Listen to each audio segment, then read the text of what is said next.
nobody's, as George Packer of The Atlantic said today, they've stopped teaching that. A lot of Ivy League schools, they've stopped teaching students how to talk to each other, how to debate difficult issues, and how to come out on the other side without talking about genocide, which is happening at Columbia. And I've just got to say, for the life of me, and I guess I'm glad we have you here because you're a Penn grad, and we've got Jonathan Lemire here, a Columbia grad. I'd love to know what you think about what's going on at Penn. What's going on at Columbia? What's going on at these schools? It's reprehensible. Joe, first of all, I want to thank you because you were the first one out to bring up the point. Sorry about that. Bill Barr brought up this weekend. Sorry about that. The millions of Arabs killed and the atrocities in Sudan, but yet only when it involves Jews in Israel do people protest. And where were they then? And it's such an important point. Sorry about that. Keep getting repeated. You know, it's an interesting thing that they replaced they put a Palestinian flag up in Harvard, and it replaced the U.S. flag. I brought this point up last week. This is not just a hatred for Israel. This is a hatred for the U.S. and for what we stand for. I think that's an interesting thing that they replaced, not the Israeli flag, but the U.S. flag. And, you know, here we opened on a story of Blinken saying that Israel has given a very generous offer for the hostages. A generous offer. Their offer should be, put down your guns, give us down the hostage, and we won't continue the invasion. That should be their offer. And yet Israel, who was attacked, has to give a generous offer. The last point I want to make about the protesters is, guess what, protesters? Originally, Israel was losing the PR war tremendously. That was the war they were losing. Not anymore. Not anymore. You are handing it back to the Jews in Israel because the country and the world sees these obnoxious, entitled protesters who don't even know what they're protesting about, screaming pro-Hamas, screaming for the river to the sea, and guess what? You're putting the empathy back to the Jews, back to the Israelis. Thank you, stupid protesters. Not just Jews, which is a great thing, but also the Netanyahu. Netanyahu wins when they do this. When they chant about genocide, and Donald Trump wins.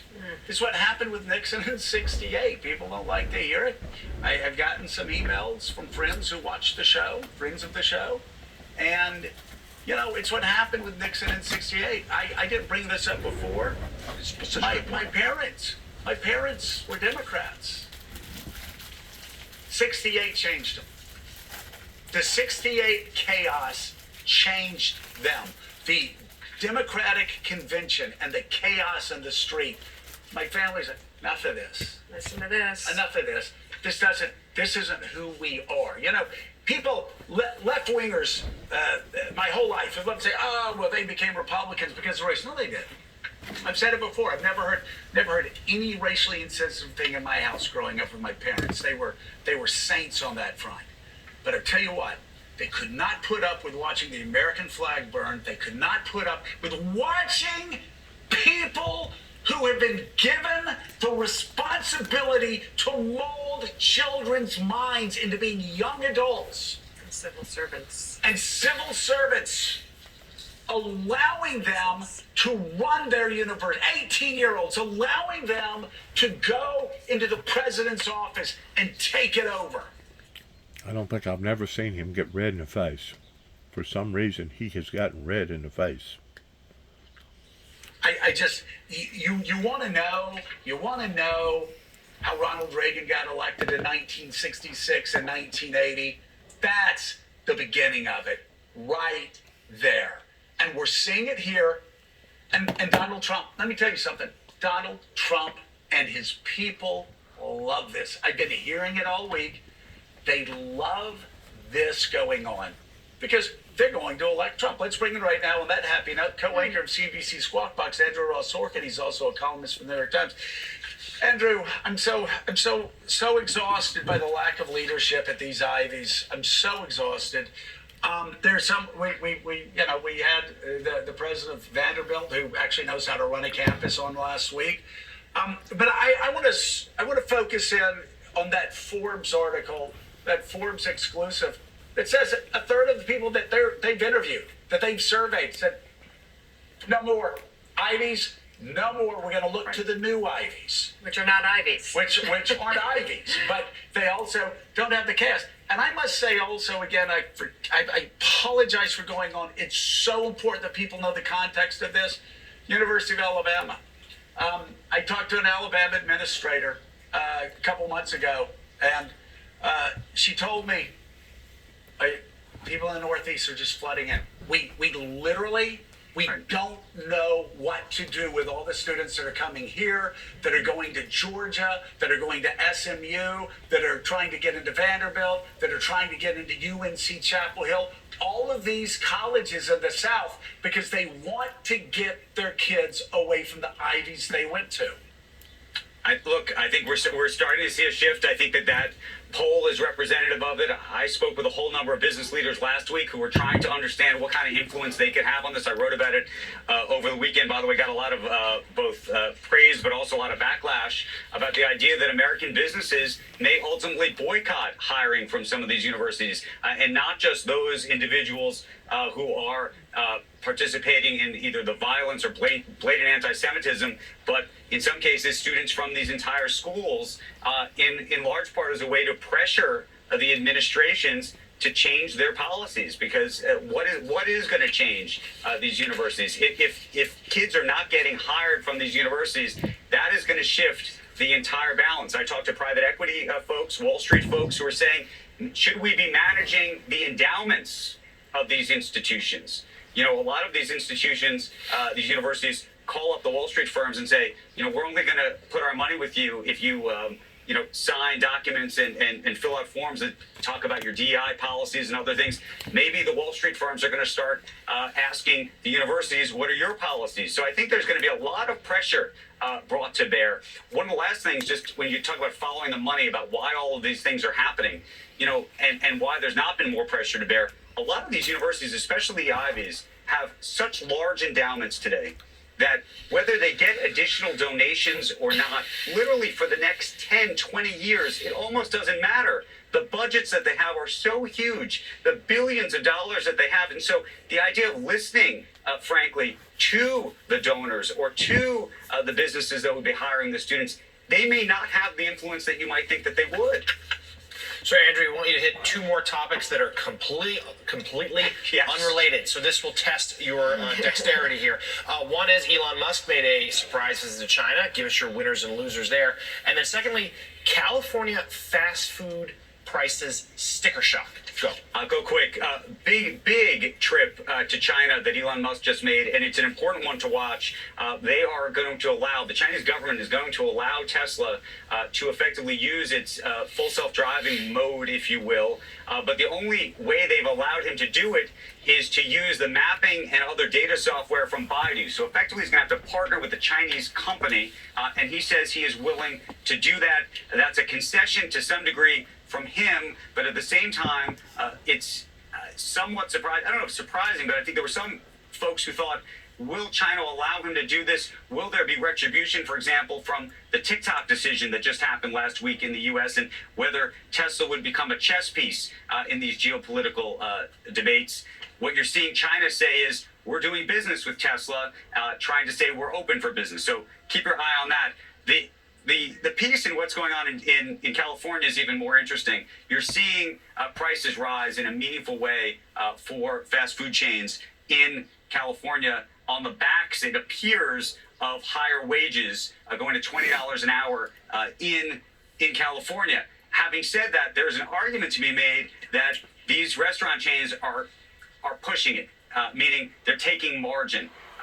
And they're doing that at the expense of customers. The wages have gone up, but the truth is actually food prices for the last 6 months have actually come down. So, you used to go to Chipotle and they'd say avocados cost a lot more, therefore the guacamole is going to cost a lot more. Well, the guacamole costs a lot more, but they haven't reduced the price since avocado prices went down. So it's a story that's not going away, but it's an important one. CNBC's Andrew Ross Sorkin, a lot on your plate today. Thank you very much. We appreciate it. Still ahead of, yes, a look at some of the stories making headlines across the country, including a tornado outbreak in Oklahoma that left keeps coming. a trail of devastation. You're watching Morning Joe. We'll be right back. I want to say that the instability that's happening now it's not just happening on a social level, but now it's happening also politically as well as economically. And whenever you have places out in California that's offering their employees $20 an hour for basically fast food services, you're blowing everything completely out of the water whenever it comes to a balance of your welders, your plumbers, your pipe fitters, your bricklayers, your carpet layers, your carpenters in general, your auto body technicians, your mechanics. You're blowing everything out of proportion, and I personally think that it could be to our own personal political demise. I really do. Because whenever you get things this far out of proportion, and whenever you get to the point that you cannot control the prices of whatever, whenever, then you no longer have a functionable government that's in control. And I've said all along that our government is losing control in protecting its own people. And if you don't believe me, just look at basically the internet, and how often big companies as well as people get their identity stolen, or they get hacked to the point that thousands of identification names and people wind up being stolen and going to God knows who in some other country, and it's turned into a free-for-all. It's turned into nothing but a free-for-all, and if we don't watch, the trajectory that we're on is only going to get worse. Let's listen to this, please. Time now for a look at the morning papers. We begin in Oklahoma, where the Tulsa World reports at least 4 people were killed in tornadoes across the state. Severe weather hit the region on Saturday, producing at least 17 unconfirmed tornadoes. A state of emergency was issued for 12 Oklahoma counties. Officials say a total of 100 people were injured in the storms. Wow. In Minnesota, the Star Tribune is highlighting an increase in police hires across the country. According to a survey of 215 police departments, more officers were hired last year than in any previous 4 years. Fewer officers also resigned or retired last year. This is the first time agencies have reported an increase in their ranks since the pandemic and the 2020 killing of George Floyd, which led to an historic exodus. And the Arkansas Democrat Gazette has a front page feature on the meteoric rise of sports betting in the state. Officials predict there will be over $500 million in total sports wagers this year because of mobile betting. This is the second full year mobile betting has been allowed in the state. Officials say in March alone, $50 million was wagered, and $46 million of that was done through mobile platforms. And finally this morning, a look at the new initiative from Sophie Gregoire Trudeau, the former unofficial First Lady of Canada, a mental health advocate. She spoke at the Forbes and Know Your Value 3rd Annual 3050 Summit in Abu Dhabi last month. She was incredible. She urged women of all ages to prioritize their emotional well-being and psychological safety. Your needs, you shouldn't expect the minimum. You should expect a maximum of nourishment, presence, and help in your life with the people around you. And we shouldn't have to hold it all together as women. Relatedly, Sophie is out with a new self-discovery and wellness book entitled Closer Together, Knowing Ourselves, Loving Each Other. And in it, she shares moments from her own life, including her childhood, struggles with an eating disorder, career as a television host, to de facto First Lady and mother of 3. And Sophie joins us now, also with us, editor of Forbes Women, Maggie McGrath, and MSNBC contributor, Huma Abedin. She's vice chair of Forbes and Know Your Values 3050 Summit and co-host of Morning Mika. And Sophie, welcome to Morning Joe. First of all, I arrived right when you were on stage because I was really struggling doing this job and that job. And you were amazing. I walked in and I thought, oh, this is going well. Tell us why you decided to write this book, which is very personal, but has a very important message about mental health at this moment in time. Well, you've been shining light on mental health, and that summit was absolutely incredible. And I was feeding from the crowd. You know, mental health is our universal common denominator. We all have a human brain, and it's 200,000 years old.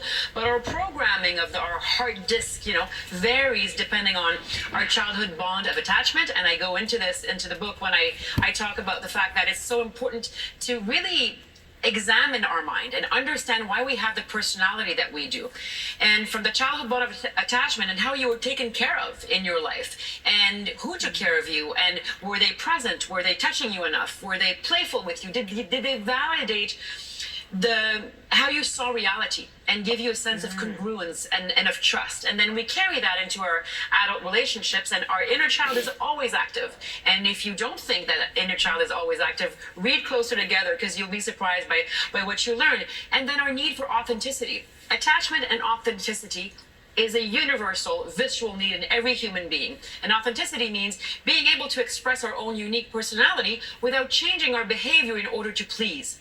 But we all do it. We do it as a child to get our parents' love. We do it as romantic partners to feel loved and validated and seen. We do it in a public sphere, in the work sphere, because we need human connection. So mental health is not just the absence of mental illness, it is the presence of connection. And if we don't feel safe, we're seeing what's happening throughout this country and in Canada as well, and throughout this planet. And the war is raging, and people, not knowing how to address their anger and sadness. So this is really, really a mental health crisis on its own. And we have to be careful to not pathologize everybody, but mostly understand why our personality is reacting the way that we do to all the stressors in our lives. Yes. You can call it mental health on a physical or a psychological aspect of it, but I still draw to the spiritual aspect of it, that we're in the middle of a spiritual warfare, and this is all part of the characteristics of that in the last days, towards people becoming confused, mixed up, people being basically frightened, people being scared, people not knowing who to trust. This is all part of the breakdown of the system that it talks about in the Bible, as far as Satan coming down in great wrath because it or he knoweth his time is short. And whenever I say it or he, it's really a tick for tack, because it started out as a supernatural entity, the same as the angels being a supernatural entity. The only difference is evil has taken on its own form, its own entity of energy, and the energy form that it has taken on is basically an antichrist type form. And if you don't believe that has grown unproportionately all over the world, all you got to do is turn on the news and see where all these colleges and universities are basically siding with a form of the antichrist pertaining to Hamas versus siding to a form of Christ pertaining to the Jews. You don't have to be a rocket scientist to figure out that Jesus Christ himself was a Jew. Even though the Jews rejected Jesus Christ pertaining to his teachings, Jesus Christ is still a Jew. And you got to also recognize, if you got any kind of faculties about you at all, that the Bible illustrates that that's where basically the beginning exchanges of humanity being able to correspond with God, the supernatural. Congratulations, that, and no surprise, because there's so much in this book that you've taught. That it all began over there in the Middle East, pertaining to God's chosen people. Now, does that mean that God's chosen people is over in the Middle East and the Middle East alone? No.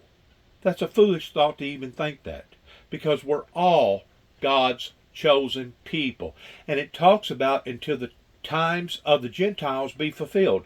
Who are the Gentiles? The Gentiles, and I've expressed this before on some of my other work, the Gentiles are those who accepted the teachings of the Lord Jesus Christ in a very, very unique, authentic way, and those who have recognized Christ in the sense of Christ being Christ, and those who are living for Christ and not Antichrist. Right now, what we're seeing across the board, all over the planet, basically pertaining to all these universities, is a group of people that's standing up more for the Antichrist than they are for Christ. It's as clear as the nose on your face. And all the objects that you've ever dreamed of. If your feeling of security is not okay, then it's game over. And when you look at, students protesting on campuses, when you look at wars raging, when you look at people who can't really process their anger properly and are hurting animals, because I've been watching your show this morning, it is a mental health experience and crisis at every step. Talking about a lot to carry, you have lived so much of your life in the public eye. You successfully navigated a pandemic with a partner who was prime minister of a very large country, a separation, co-parenting, and more. How have you maintained your own personal mental health practice during these challenging times? I'm disciplined when it comes to practice. I try to sit in silence and with my own pain. Everybody has pain throughout their lifetime, and to not feel overwhelmed by it. We're not taught this. We're not taught how to sit with our pain and not feel overwhelmed. We don't teach children how to regulate their own nervous system and emotions. So as parents, we can't emulate that and inspire children to do the same thing. We're raising a generation that not only are, we're impairing and we're causing problem in the child development brain because we're on screens all the time and there's less human connection.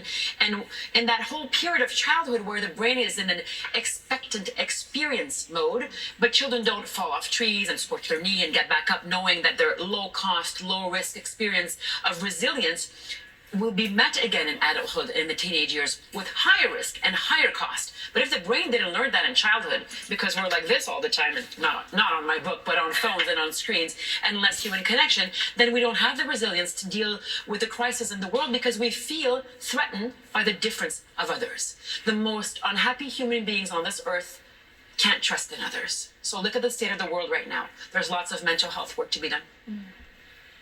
The new book is entitled Closer Together, Knowing Ourselves, Loving Each Other. Sophie Gregoire Trudeau, thank you so much. Maggie McGrath and Huma Abedin, thank you both as well. And that does it for us this morning. Ana Cabrera picks up the coverage right now.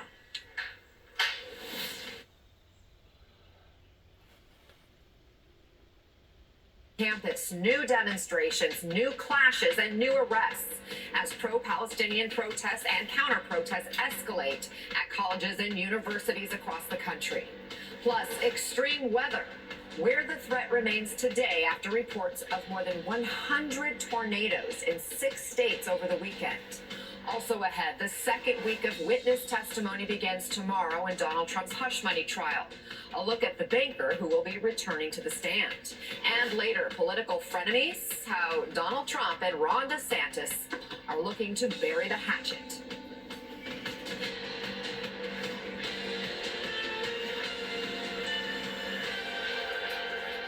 Good morning. Thanks so much for joining us. It is 10 o'clock Eastern. I'm Ana Cabrera reporting from New York. We begin with new arrests overnight on the Virginia Tech campus as protests escalate at colleges and universities following a weekend of pro-Palestinian protests and counter demonstrations all across the country. Our Antonia Hilton is on the campus of Columbia University in New York, and Aaron Gilchrist is standing by at the White House for us. Antonia, what is the situation this morning? Are there any signs of de-escalation anytime soon? Good morning, Anna. Well, we actually just got a new statement from the Columbia president, Manu Shafiq, saying that they have been unable to reach an agreement with students, that the school does not plan to divest from Israel, which was their central request from the students in the encampment. And they're asking students to voluntarily disperse. I have been texting and messaging with students this morning, and they are upset by this. They say they have no plans to simply walk away from the encampment that they've built. And then, in fact, many of them have been inspired seeing these encampments and similar protests spread all across the United States, from, of course, here in New York, Massachusetts, to Indiana, Tennessee, and all the way to California. For many students, they've taken this as a message of the strength of their movement, and that they are clearly sending a message, not just to their respective administrations, but really all across the country now. We're seeing schools handle this very differently. In some cases, an immediate police presence, students who are facing disciplinary action or even court summonses. And then in some cases, like at Harvard, the Harvard University Police Department, their chief spoke with student reporters and told them that he actually thinks their encampment is completely peaceful, that they have their right to free speech and their right to be there, and that while he's separate from administrative action that might come to those students, he essentially signaled he has no plans to try to disband their movement. And so this is going to look different in the coming days when you look at different corners of the country, but the signs I'm seeing on us show this is not going to slow down anytime soon. And Antonia, we know that there are, colleges handling this differently, as you point out, but how are the protesters handling this differently? There are 46 different colleges that have seen some kind of a demonstration. Are they very similar, or is there a disparity in how people who are protesting are handling things? There's been a range. I mean, at times they look similar structures, right? Many of these kids have ordered simple tents online. They are creating libraries. They are doing programming and dancing at times in these encampments. And so in some ways they physically look very similar, but there's a range in terms of the size, the number of students. Some schools have not formed encampments, but instead they have protests, say in the afternoons, or students have gone marching. Some schools have been very calm and they have locked their gates, and so there's a real separation between the local community and people who live in the city and the students. That's the case here at Columbia, where students are behind a gate, and usually when you see protests out on the street, those are local New Yorkers. But then there are other schools where people from all over the place have been able to get access to certain lawns and have joined parts of these movements, and it's been difficult at times for the school to tell the difference between real students and members of their community and maybe outside people who have come and gotten involved and at times even started fights on it. And so this looks very differently, and it's why it's so helpful that we have so many folks on the ground here at NBC at these schools right now who are able to get to the center of the story and talk to the people who are truly involved. Absolutely. So, Aaron, not only is the White House now under growing pressure to respond to these protests, they're also impacting the president's commencement speech schedule. Walk us through it. Yeah, the White House has been watching these protests around the country very closely, really from the outset. And the position that the White House has taken, we've heard it from the National Security Advisor, from the press secretary, other members of the administration as well, is that they encourage and support the idea of demonstrations that are peaceful. They want students in particular to feel as though their voices can be heard, that they can make their positions known in a public space, and that's good and okay. On the other side, the administration has said that it outright condemns any sort of violent demonstrations that pop up. As Antonia noted, many, if not most, of the demonstrations we've seen around the country on college campuses have been peaceful. There are some that have been otherwise, and the administration says that there's no room, there's no space for anti-Semitic commentary in these protests and these demonstrations, and that is something that it will condemn. At the same time, there's been criticism that the Department of Education, for example, has not taken more action through its Civil Rights Office to address some of the complaints that it's received since October 7th from, in particular, for example, Jewish students who've not felt safe on some of these college campuses, and there's a push for the administration to do more to respond to those complaints and to take action on college campuses. We know that President Biden is set to speak in May at two college commencements, only two college commencements, at Morehouse College in Atlanta and also at West Point, at the U.S. Army College at West Point. And the Vice President is only speaking at one graduation at the Air Force Academy come next month as well. At least that's what's been announced to this point. And it speaks to the reality that these protests that are happening at colleges are something that the administration is aware of, and the president and vice president will likely have to face at least some level of demonstration in some of these commencement ceremonies coming up in the next several weeks, Anna. All right, Aaron Gilchrist and Antonia Hilton, thank you both for your reporting. Let's turn to Donald Trump's New York hush money trial. The courtroom in Lower Manhattan is dark this morning. The prosecution gearing up to continue testimony tomorrow with a third witness to take the stand, Gary Farrow. He is Michael Cohen's former banker, who is directly involved in the transaction between Cohen and Stormy Daniels. Let's bring in MSNBC legal correspondent Lisa Rubin and former Manhattan Assistant DA Catherine Christian. So Lisa, you have been... Whenever you have things going on in America that have reached the pivotal point of being so egregiously abnormal in what's going on right now with Donald J. Trump, a prior president, you can expect everything else to trickle down. You've heard me before, I'll say again, it starts at the White House. It goes from the White House to the church house, to the church house, to the schoolhouse, and then eventually all the way down to the outhouse. If you'll pay close attention in what happened, in the characteristics, in the way it happened pertaining to the Civil War here in America, it basically started out the same way. It started out on top of the hill. Then it went from there to the church houses, to the schoolhouses, and then all the way down to the very bottom of the bottom, which I call the outhouses. I mean, it may be a political incorrect statement in making that type of illustration, but the fact of the matter is, it all starts at the top. How many times have we heard that BS starts rolling from the top down to the bottom? It don't start at the bottom and go up to the top. It all starts at the top and goes to the bottom. Whenever you no longer have a functionable top that is secure and that is given itself in the form of a secure, safe top pertaining to the White House, then everything else below that will fall apart. The only differences in today versus what we've seen in other movements back in the 60s or whatever during the anti-war protest is that today you have social media and you have ways that these people can now collaborate together in basically organizing not just small movements but humongous movements that literally should be frightening to any state or federal government, regardless whether it's the American government or whatever government.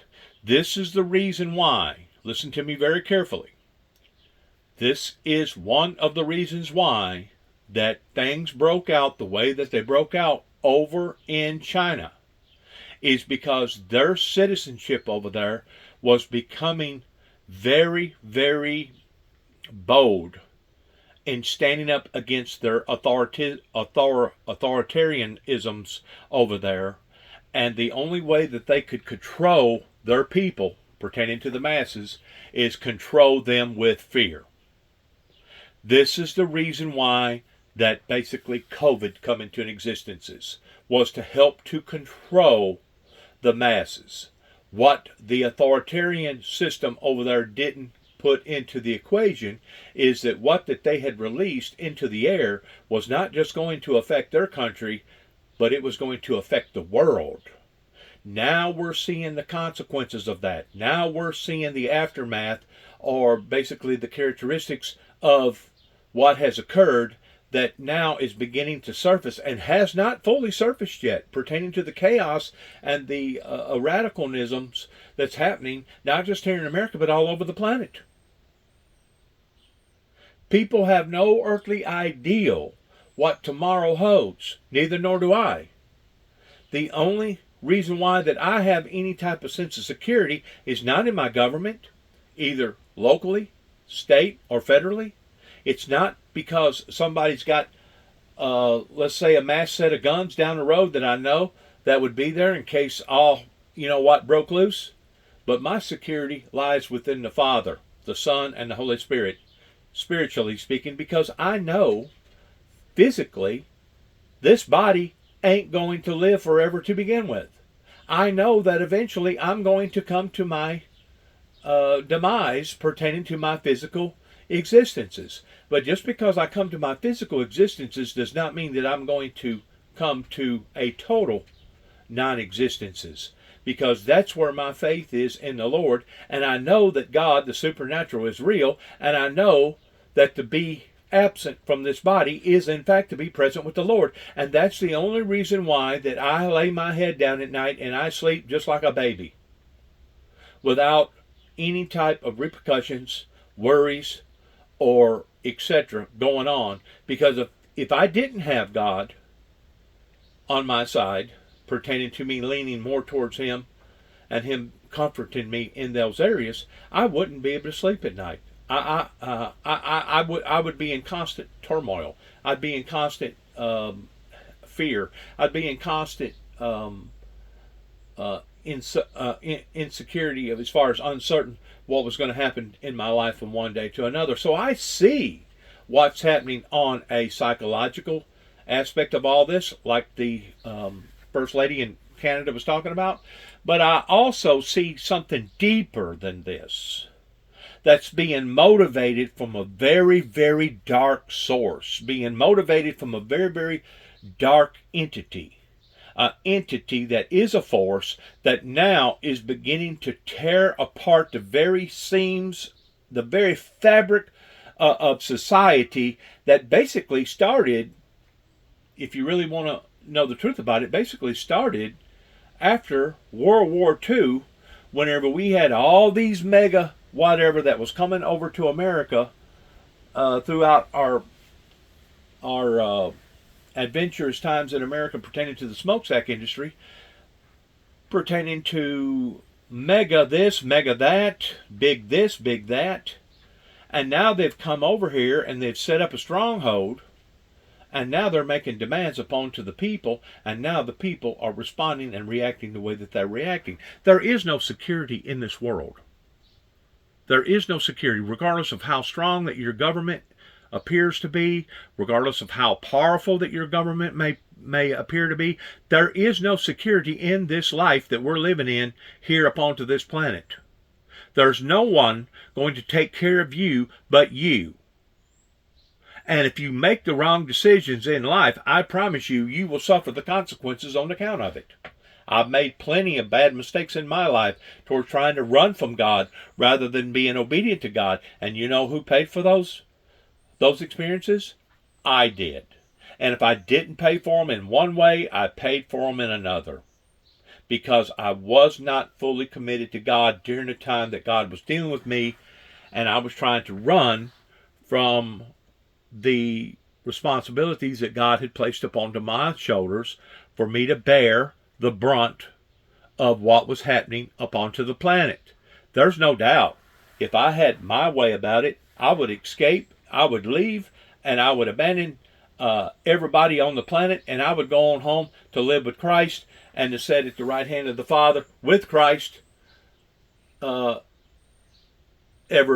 after. But apparently that's not my Heavenly Father's will. He still wants me to be here amongst the human race. He still wants me to fulfill the duties that He has given to me to fulfill. And that's the reason why that I can lay my head down at night and say, God, my life is in your hands. Not my will, but thy will be done. Not my will, but thy will be done. And later, could the International Criminal Court issue an arrest warrant for Israel's prime minister? What we're hearing on the ground in Israel. We're back in 60 seconds. See, what I'm hearing is one chaotic event after another. And there has to be an end game to all this. It's kind of like the mountain climber climbing up a mountain, and every time he or she thinks that they got a toe hold and they can gain another extra foot or two, the next thing you know, instead of gaining an extra foot or two, they actually slide down further than what they started. And eventually, if you continue to do that again and again and again, you will hit the rock bottom. The world is on a trajectory right now towards hitting rock bottom. And my question is this: what is it going to look like after we get down there? And are we going to be smart enough, intelligent enough to figure out what has went on here towards working our way out of the bottom back up to the top?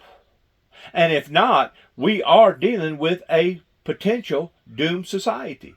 Regardless whether we like it or not, we are dealing with a potential doomed society if we're not smart enough to pull together in Christ in letting the Holy Spirit lead us out of this darkness back into the light. We're tracking a new threat of extreme weather across the south after deadly storms tore through parts of the Midwest this weekend. More than 120 tornadoes 120 reported across the region, with at least 5 people killed and hundreds injured. Oklahoma was especially hard hit. Officials there say a tornado destroyed most of the downtown area in the city of Sulphur. That's home to about 5,000 people near Oklahoma City. And Wow. our Jesse Kirsch is there in Sulphur, Oklahoma. Amid the destruction, and meteorologist Michelle Grossman standing by with the forecast. Jesse, what is the situation there this morning? Yeah, Anna, you talked about Sulphur being hard hit. We also know that one person died here, according to officials, one of 4 people who lost their lives in the state of Oklahoma over the weekend. And according to officials, one of the people who died was an infant, a 4-month-old baby, just to put into context the devastation here. We also know of a death in the state of Iowa. So again, just speaks to the violence that came with these storms. I'm going to have my photographer pan off of me, and you can just see some of the devastation behind us here in the downtown. Roofs gone, windows blown out. We've got bricks scattered across the ground here. And as you can see, this morning, this community is in pieces. Holy. This morning, devastation in Oklahoma. Just be advised, all of downtown Sulphur is destroyed. Sulphur, Oklahoma, population roughly 5,000, taking a direct hit. The harrowing nighttime twister captured on camera. Locals say this was the small city's historic downtown. Now, it's been reduced to rubble. Roofs are gone, buildings destroyed. This mail truck tilting on a pile of debris. It honestly looks like somebody just dropped a bomb on this area, because it's gone. Officials say it. Once more, the Bible says that in the last days, Satan will come down in great wrath because it or he knows his time is short. People want to blame God for these occurrences. College Station and Trinity, Texas. And at least 120 tornadoes reported across multiple states. Much of Minden, Iowa, ripped to shreds. Here in Minden, officials say this ravaged home is in the middle of a street. It's supposed to be yards away on this foundation, and you can see it is hardly the only building badly damaged. The community now comes together to pick up the pieces. When something's that bad, It is not God. These are the works of the devil that's coming down to kill, steal, and destroy, and to bring destruction to humanity.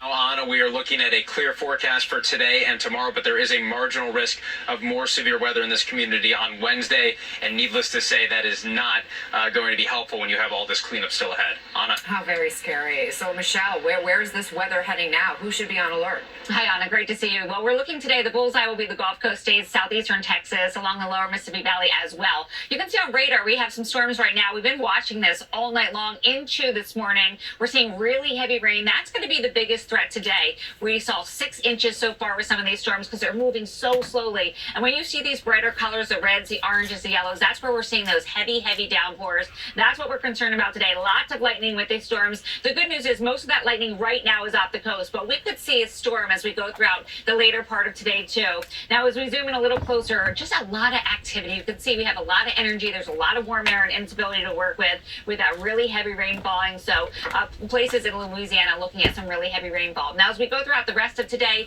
we are looking at along the Gulf Coast, so Corpus Christi, Galveston, into New Orleans, also Jackson. Could see some thunderstorms. We could see them on the stronger side, so winds gusting up to 60 miles per hour. Remember, the ground's so saturated from those heavy downpours, so we could see power lines coming down, trees coming down, causing power outages, damaging hail an inch or larger, and also a few isolated tornadoes. We're not expecting outbreak like what we saw Friday, Saturday, or even Sunday, but we're expecting the threat for severe storms later on today. 3 million people impacted by flood alerts, a flood watch. That is in the green. Flash flood warning is in the red. That means flooding is happening now or it's imminent. And you can see on radar that I just showed you, you can see why, because we have all that heavy rain falling.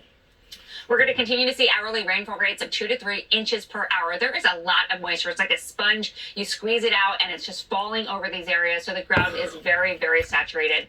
Now, as we go throughout tomorrow, we're looking at 5 million people at risk from Sioux City to Omaha, Des Moines, down to places like Kansas City. And again, we could see winds gusting up to 75 miles per hour, so even higher than today. That's hurricane force winds.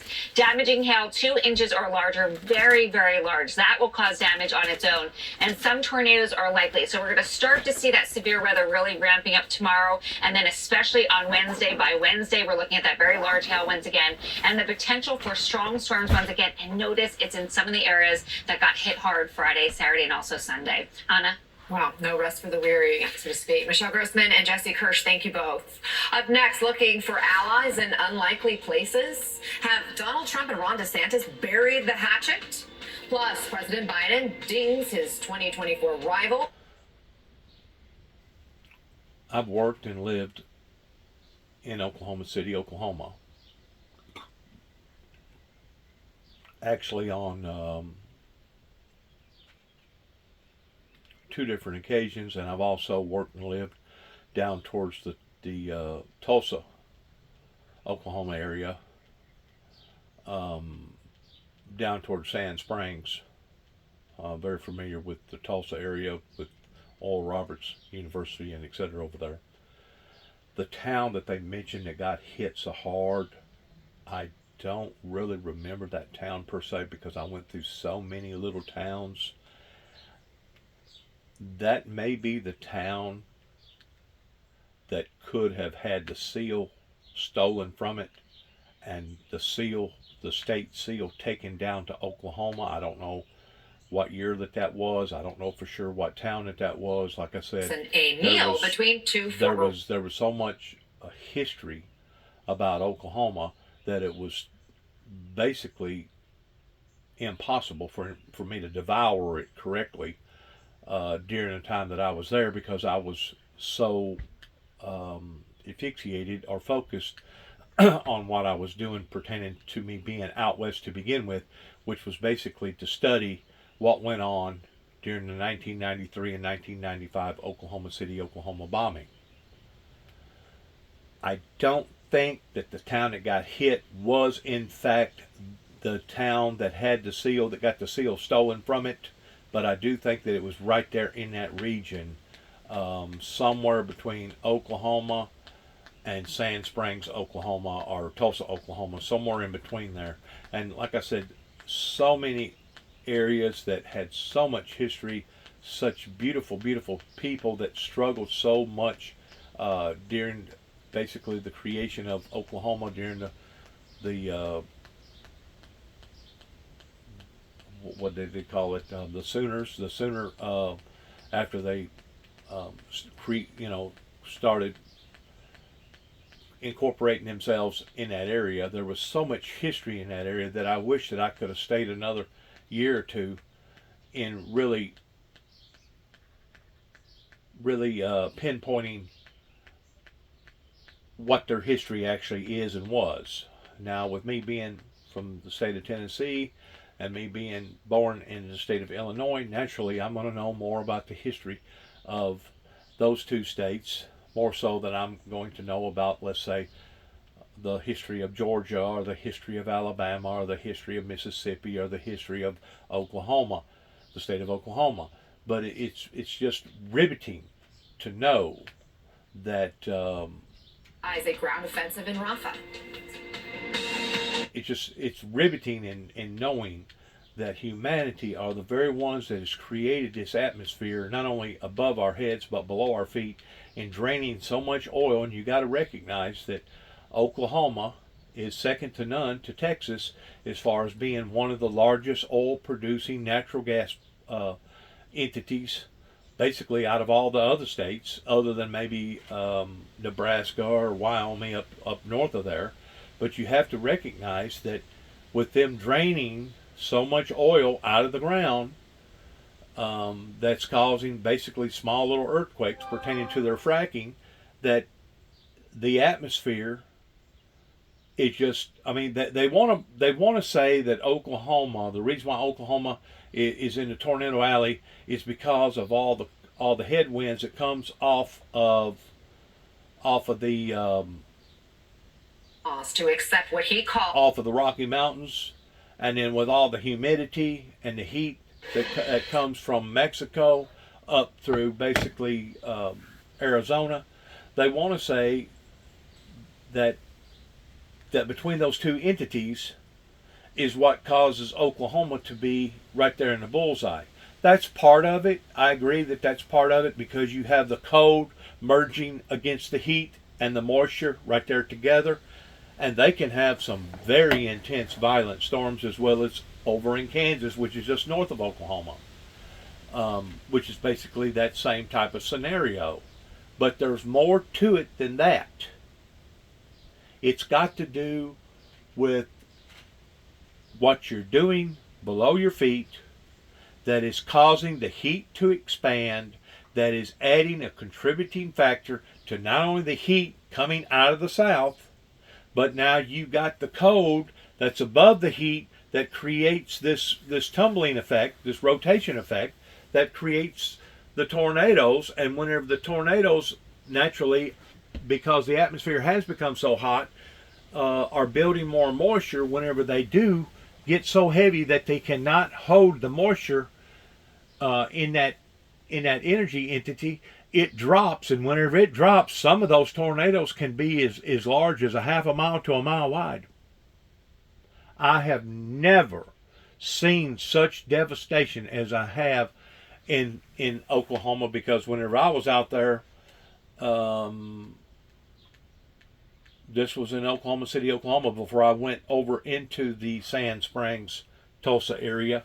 I was basically driving in a thunderstorm, and there was a whole wall of nothing but water in front of me, so I couldn't really see what I was driving off into until finally lightning struck. And whenever lightning struck, I seen real quick that I was fixing to run off into a tornado that was possibly a quarter mile wide. And whenever I say I was fixing to walk off into it, I mean I was just within probably 2 football fields of going off into it. And that's whenever I'd done a U-turn in the middle of the road, and I struck off into a field going the opposite direction of the tornado. By that time, I was having hailstones coming out of the storm, give or take about 2.5 to 3 inches in diameter, basically softball-sized hailstones that was breaking out my windows and destroying my truck. But I struck off towards the field, trying to get down into a lower area. That way I wouldn't take on such of a blow, and that was the only thing that saved me, is that I gained so much momentum in this field that whenever I did get ready to stop, coming up into a ravine, I couldn't stop because the ground had already become saturated. It was wet, and I basically slid about 2/3 into the ravine, which was another safety feature that caused my nose of my automobile to be basically lowered down below the ground, give or take about maybe 5 or 6 feet, while the back end was still up into the air. And that was basically the only thing that saved me from being torn all to pieces. Because I guarantee you that storm, I don't know that it would have picked up my automobile, but I'm pretty sure that it would have rolled and tumbled me, ain't no telling us where, and I'd have been inside the vehicle as it was rolling and tumbling. The only thing that saved me is that I was smart enough to do a U-turn, and I drove off into a ravine. In the meantime, because of the hail, it basically totaled out a 2005 Toyota four-wheel drive Toyota Tundra truck that I had recently bought, that now I had to turn it into my insurance company, that basically totaled out my automobile because of all the sheet metal damage. I was fortunate that I wound up buying the automobile back from the insurance company. They was good enough that they went ahead and let me have the vehicle back, but now it's got a refurbished title, or a reconstructed title on it, to the point that it damaged the resale value on the automobile. God only knows, probably at least 100%, maybe even more. In other words, if the vehicle, whenever it got hit, let's say it was worth $20,000, now it would probably be less than $10,000, because now it's got a reconstructed title on it. I've still got the automobile, but it's also still got the dents in it. I went ahead and replaced the glass that got torn up, but the fact of the matter is, those storms out west is very, very aggressive, because once more you got the plateau coming off the Rockies, that's coming down, meeting all the moisture and the heat that's coming up from the Gulf, basically Mexico, And whenever they merge right there, it is a phenomenal effect in how violent that can become. Now, from a meteorologist standpoint, they look at moisture content, they look at heat, they look at wind speed, they look at coolness, they look at the trough, they look at the basically the jet stream. They take under consideration the moisture content pertaining to the humidity, whether or not the barometric pressure is way high or way low. They put all this into an equation and come out with a formula, right? That's all right. That's okay. Where they're failing the people in is that they're not putting into the equation of the heat that's being absorbed out of the core of the earth, that's now expanding to the outside of the earth, that is generating that much more heat coming from that particular area. We call them, or they call them, the meteorologist calls them heat domes, that creates in the summertime more so than in the wintertime. But basically it's in the wintertime that the meteorologists need to pay more attention to, because it could be basically in the middle of December that in this particular area the normal high is supposed to be no more than about 30, more than 37 to 42, and the lows can be as low as 18 to 22 at night. But then all of a sudden, whenever it warms up to be 87, 92 degrees in the middle of December, that's not normal. Especially if you get to looking at the pocket that they call a dome, and you lead off into the south or the southwest, going down towards the Gulf and down towards Mexico, and Mexico temperatures may be no higher than, let's say, 65 or 70 during the same months of December, while us up here in this area are already 87 and 92. What is generating this heat? Because it's not coming from the Gulf, because if it was coming from the Gulf, that means that the Gulf temperatures would have to be somewhere around 87 to 92. But yet now, the temperatures down there are somewhere in the neighborhood of 67 to 72. So what's generating the heat? I continue to keep saying that if it was generated from the sun, pertaining to warming up the planet, we would not be able to go outside without getting second and third degree sunburns that would cause cancer, that would be destructive to humanity. So it's not everything that's happening from above our heads that we should be concerned about, but what's happening below our feet. Because this heat that's being generated, that's being basically exposed from the inside out, is part of that equation that is causing these abnormal weather patterns, these extreme, violent, abnormal weather patterns that the meteorologists and the scientists has not been putting into the equation. And that's what I continue to keep saying again and again and again, that it's not just what we're doing to the upper atmosphere, and it's not cows farting, it's not aerosol cans, it's not R134, it's all the carbon dioxide poisoning that we're putting up into the atmosphere that is basically changing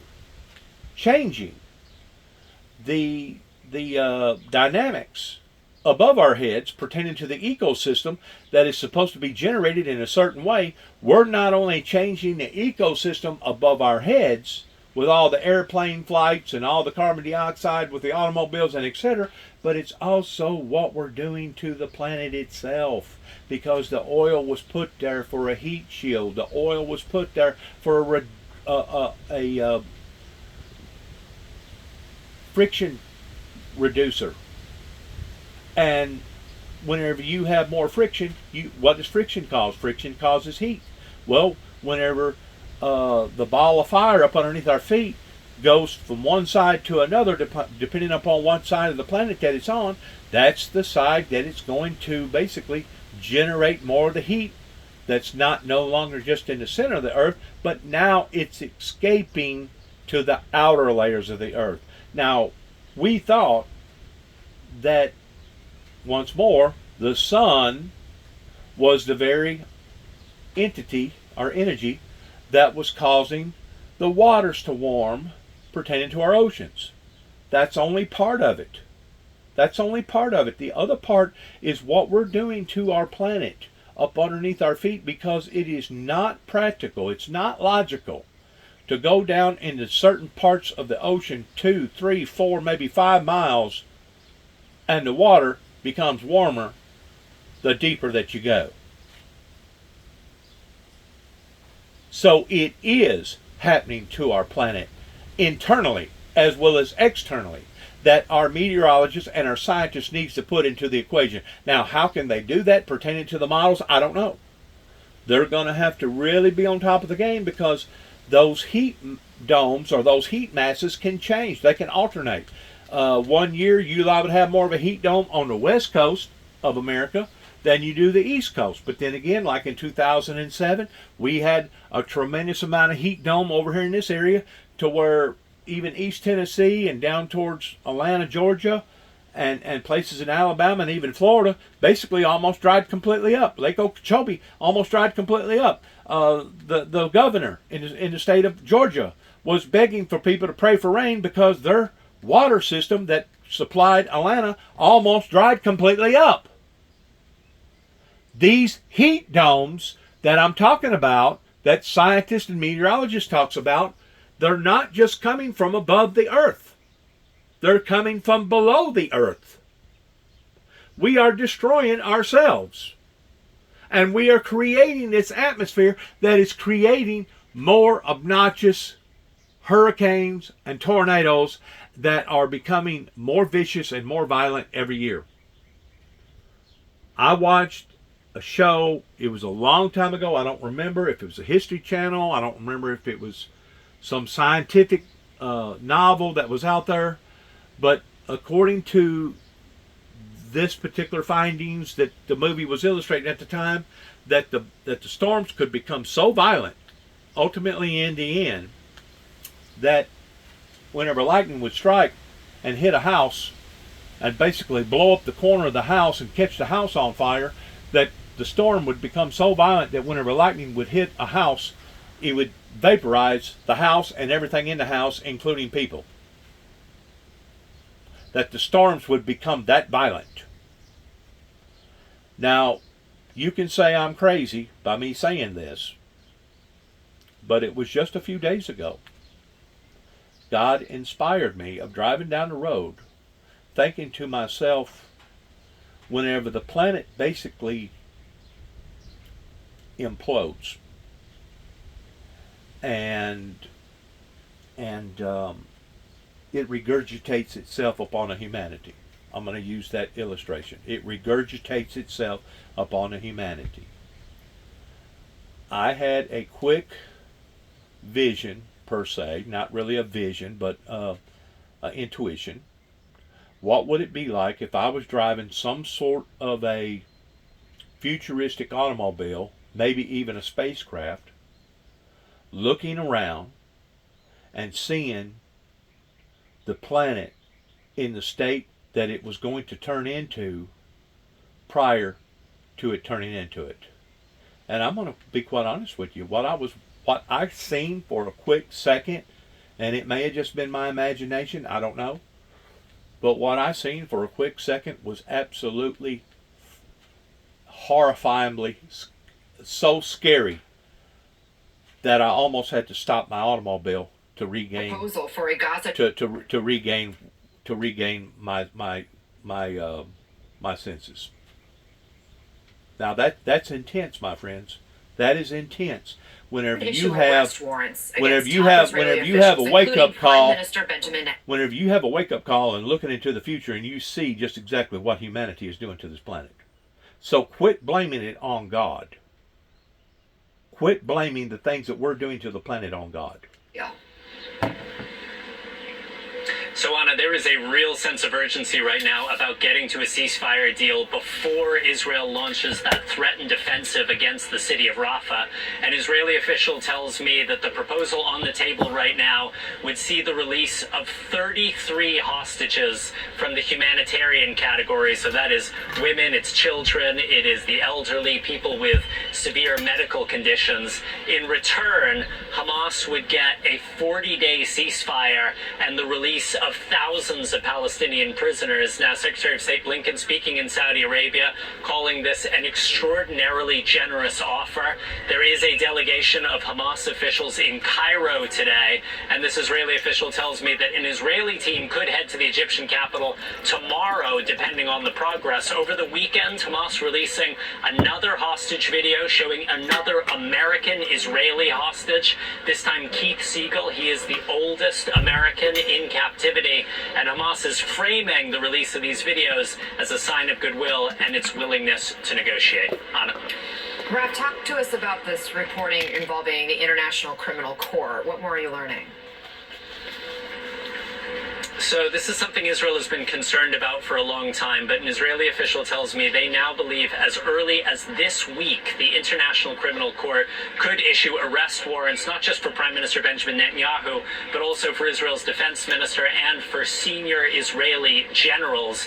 This official tells me Israel is mounting a concerted diplomatic campaign to try to head off these warrants. We asked the International Criminal Court about this. They confirmed that they do have an active investigation on the situation in Israel and the occupied Palestinian territories, but they would not say whether or not these arrest warrants are going to be issued. If they are, Anna, it would not lead to the immediate arrest of Prime Minister Benjamin Netanyahu, but it would make it difficult for him to travel to European countries that are signatories to the International Criminal Court. It would also mean he joins an unwelcome category alongside Russian President Vladimir Putin, who has his own arrest warrant for alleged war crimes committed in Ukraine.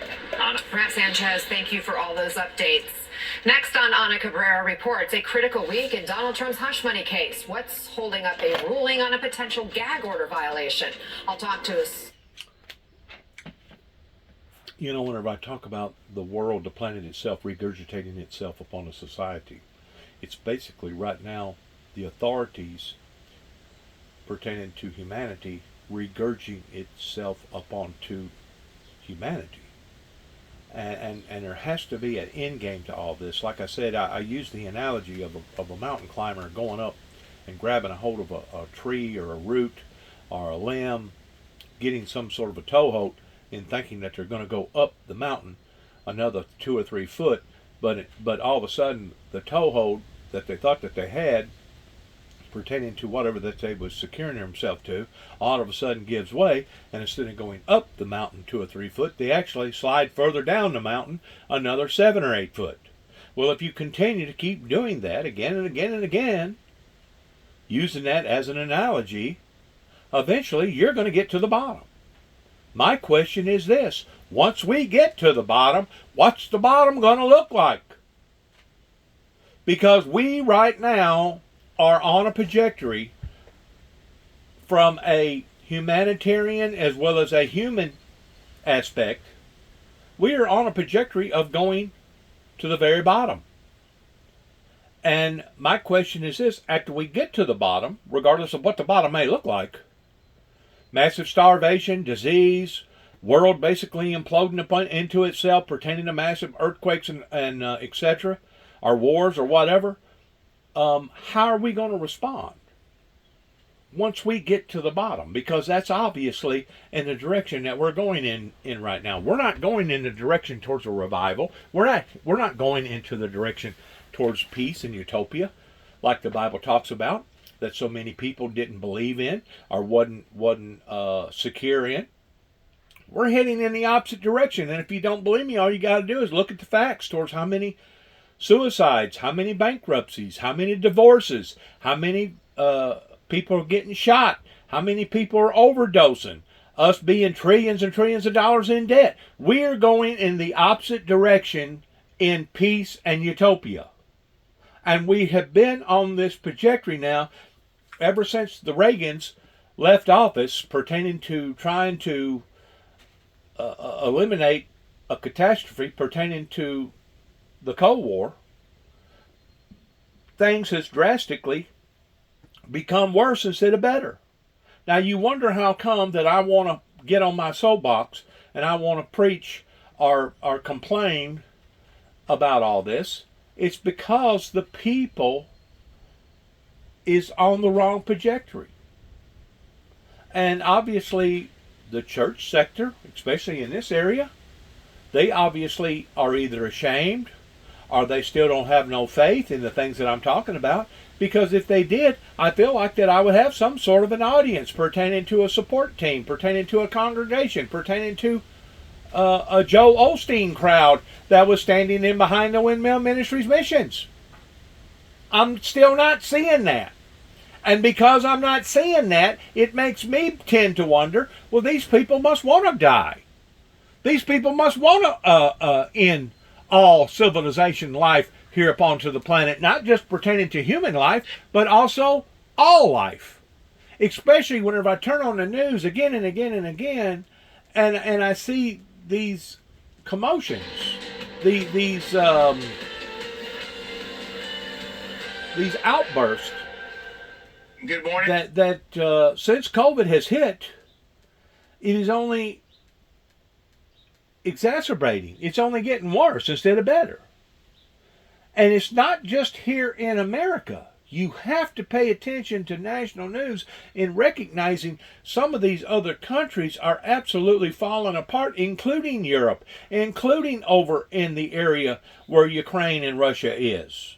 Not counting what's going on in Cuba, not counting what's going on in Mexico and South America, not counting what's going on in other areas, let's say Greenland, where the volcanoes are reacting, or Hawaii, where the fires happen, or over in Africa, where the whole continent is basically splitting and becoming even that much more drier to the point that even their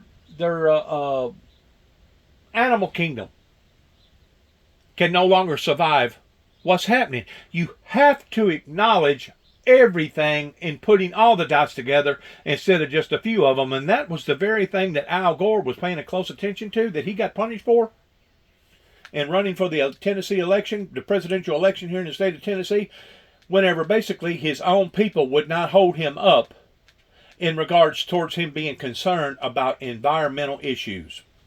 Now, you can continue walk down a stupid path, a blinded stupid path if you want to, kind of like Donald Trump. I'm going to use him for an illustration on this, towards he's still basically being a climate denier. You know why he's being a climate denier? Because he's got too much investment in worldly affairs regarding crude oil and the things that are created from crude oil. He don't want to evolve. He don't want to change, because if he does, it could be catastrophic in his financial investments. And now times that, times a trillion, or not a trillion, but times that, times millions of people that's similar towards Donald Trump being an investor. Now look at all the investors that has made these same investments in crude oil, natural gas, etc., that they do not want to let go of their profits, even at the expense of bringing death and destruction to our planet. We are going to have to awaken, and if we don't, we are heading towards doom and disaster on every level imaginable. And if you don't believe me, watch the news. Good morning. It is 11 a.m. Eastern, 8 a.m. Pacific. I'm Jose Diaz-Boy. We begin this busy hour with escalating tensions across college campuses nationwide. Hundreds of demonstrators have been arrested as students across the country protest Israel's war against Hamas in Gaza. Local police moved in on some of the student encampments as some universities urged protesters to disperse. And just before we came on the air, the University of Georgia confirmed that police arrested protesters who had set up tents on that campus. And there's no sign these demonstrations are slowing down. Just this morning, president of Columbia University in New York, said the school will not divest from Israel. She added, quote, "One group's rights to express their views cannot come at the expense of another group's right to speak, teach, and learn." Joining us now, NBC's Antonia Hilton, live from Columbia's campus. Antonia, good morning. What's it like on campus today? Good morning, Jose. Well, there's a standoff really happening here at Columbia today. You just mentioned the letter, and that is sending some shockwaves through the student body as students in the encampment try to figure out what they are going to do.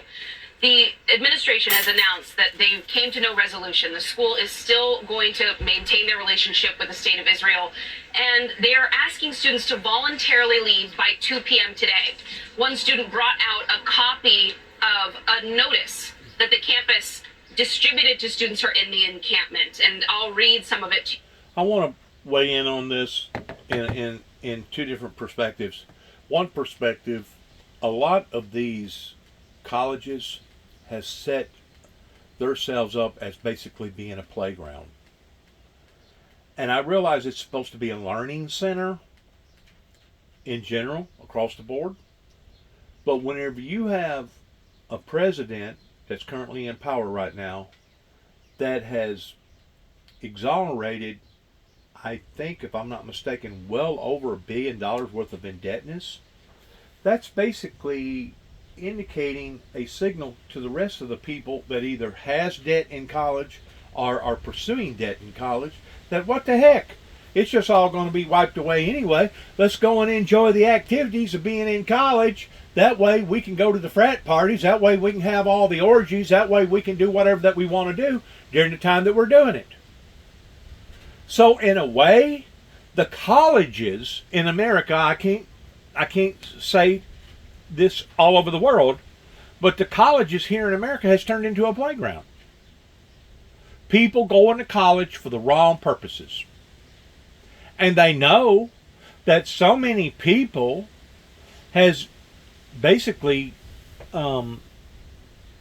devoted their lives in whatever field of study that they're looking towards, and a lot of them may have 2, 4, even 6 years of training and schooling, and they have a degree hanging on their wall, but yet no, they're working at Walmart, or they're working at Wendy's or McDonald's flipping burgers.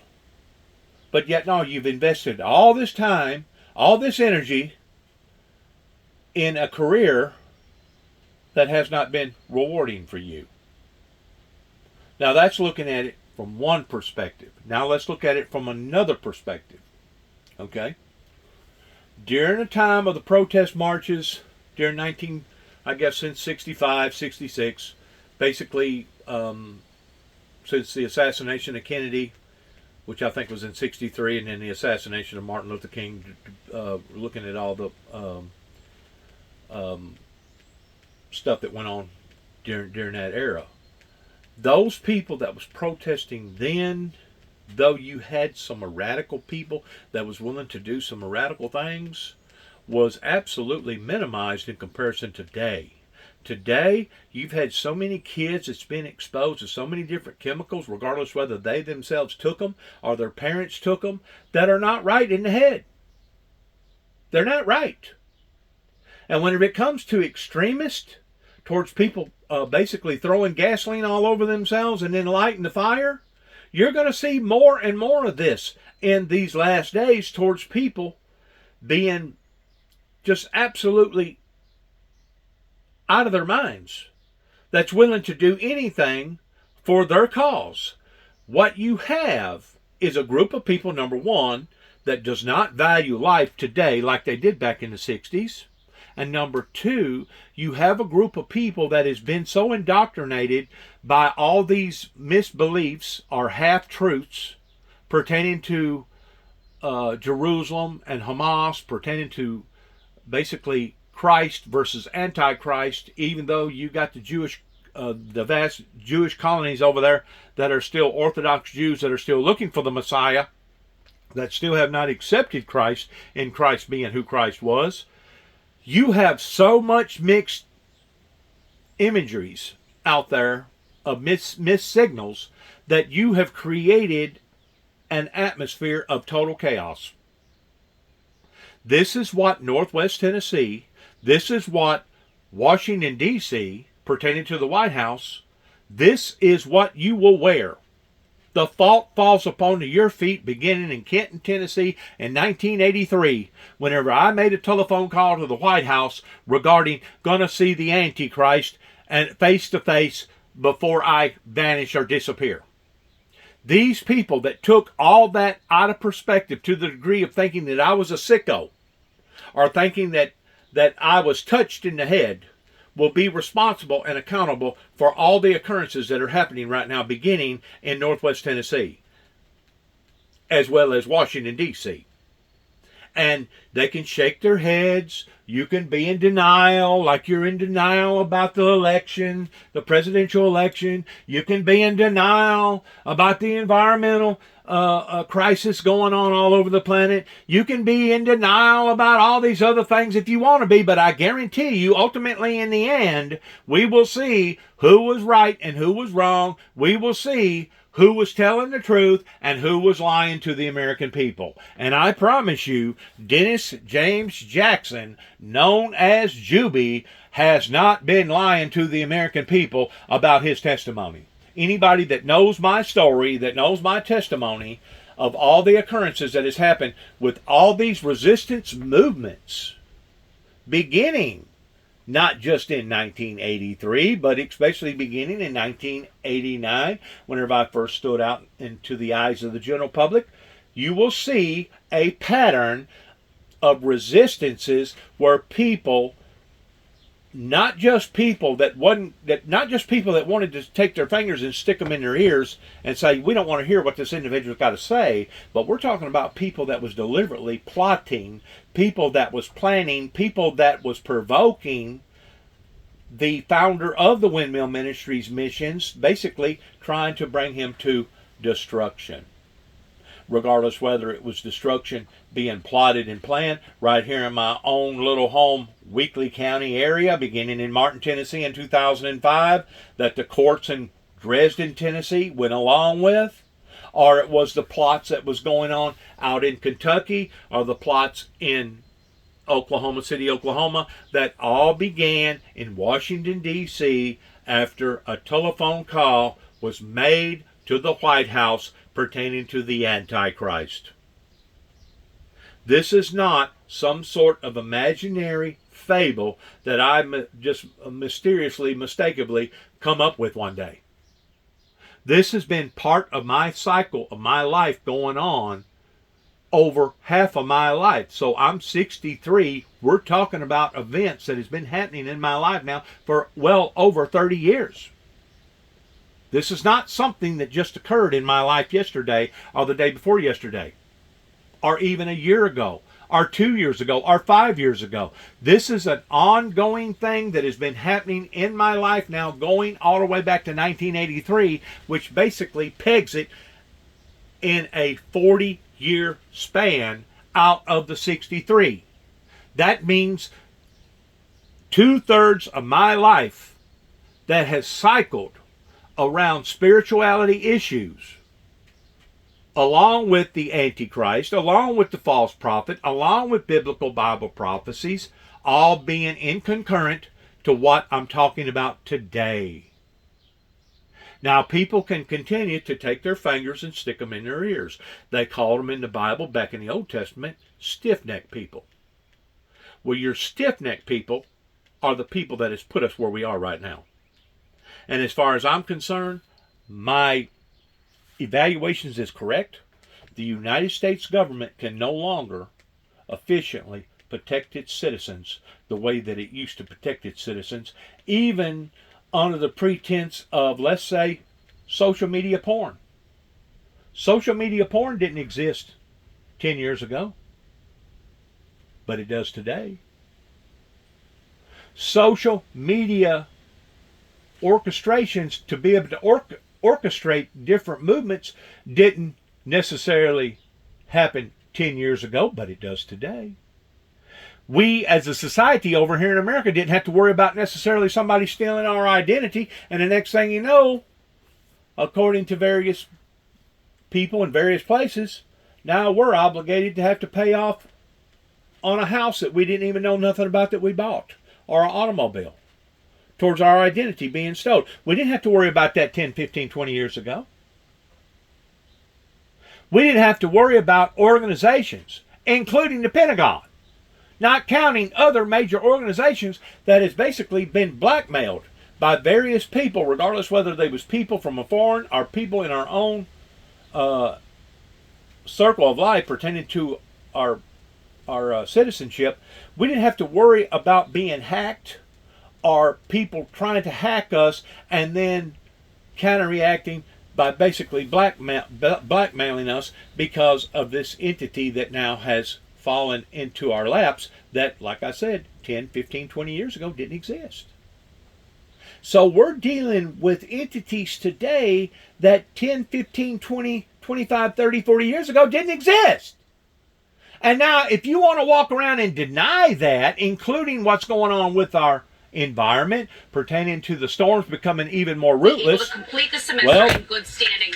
That'll be up to you. But the fact of the matter is, if you deny the facts of what we're actually dealing with pertaining to our reality, then you're the one that's out of touch with reality. And I can say that legitimately to the people in Oklahoma City, Oklahoma, God bless their souls, of those that thought that the occurrences that happened the way that they thought they happened, but now all of a sudden somebody like me comes onto the scene and says, no, there was more to this and that. But the fact that they're members of the IDF, so I have a little bit of personal guilt, and then so many of the students to feel like our voices weren't being heard. We had protests, we had marches, we had petitions. There were referenda in many different schools that all passed overwhelmingly supporting full divestment.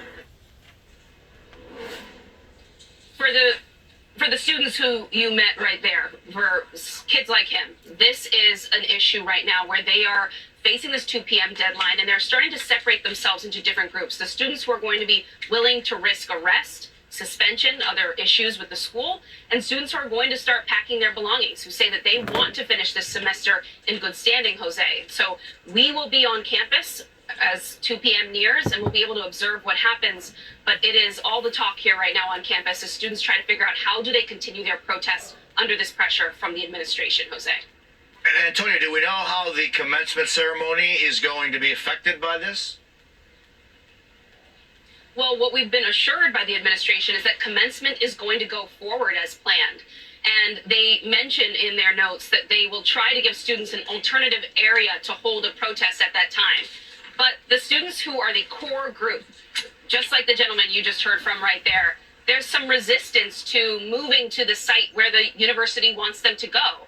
And so the question is, will they really get out of this encampment? Will they really disperse before we get closer to that date? The university seems to think they're going to be able to push forward and continue plans as they've always been. They are really, in particular, concerned about students, many of whom are part of this group, this graduating class, who didn't get to have their high school graduation.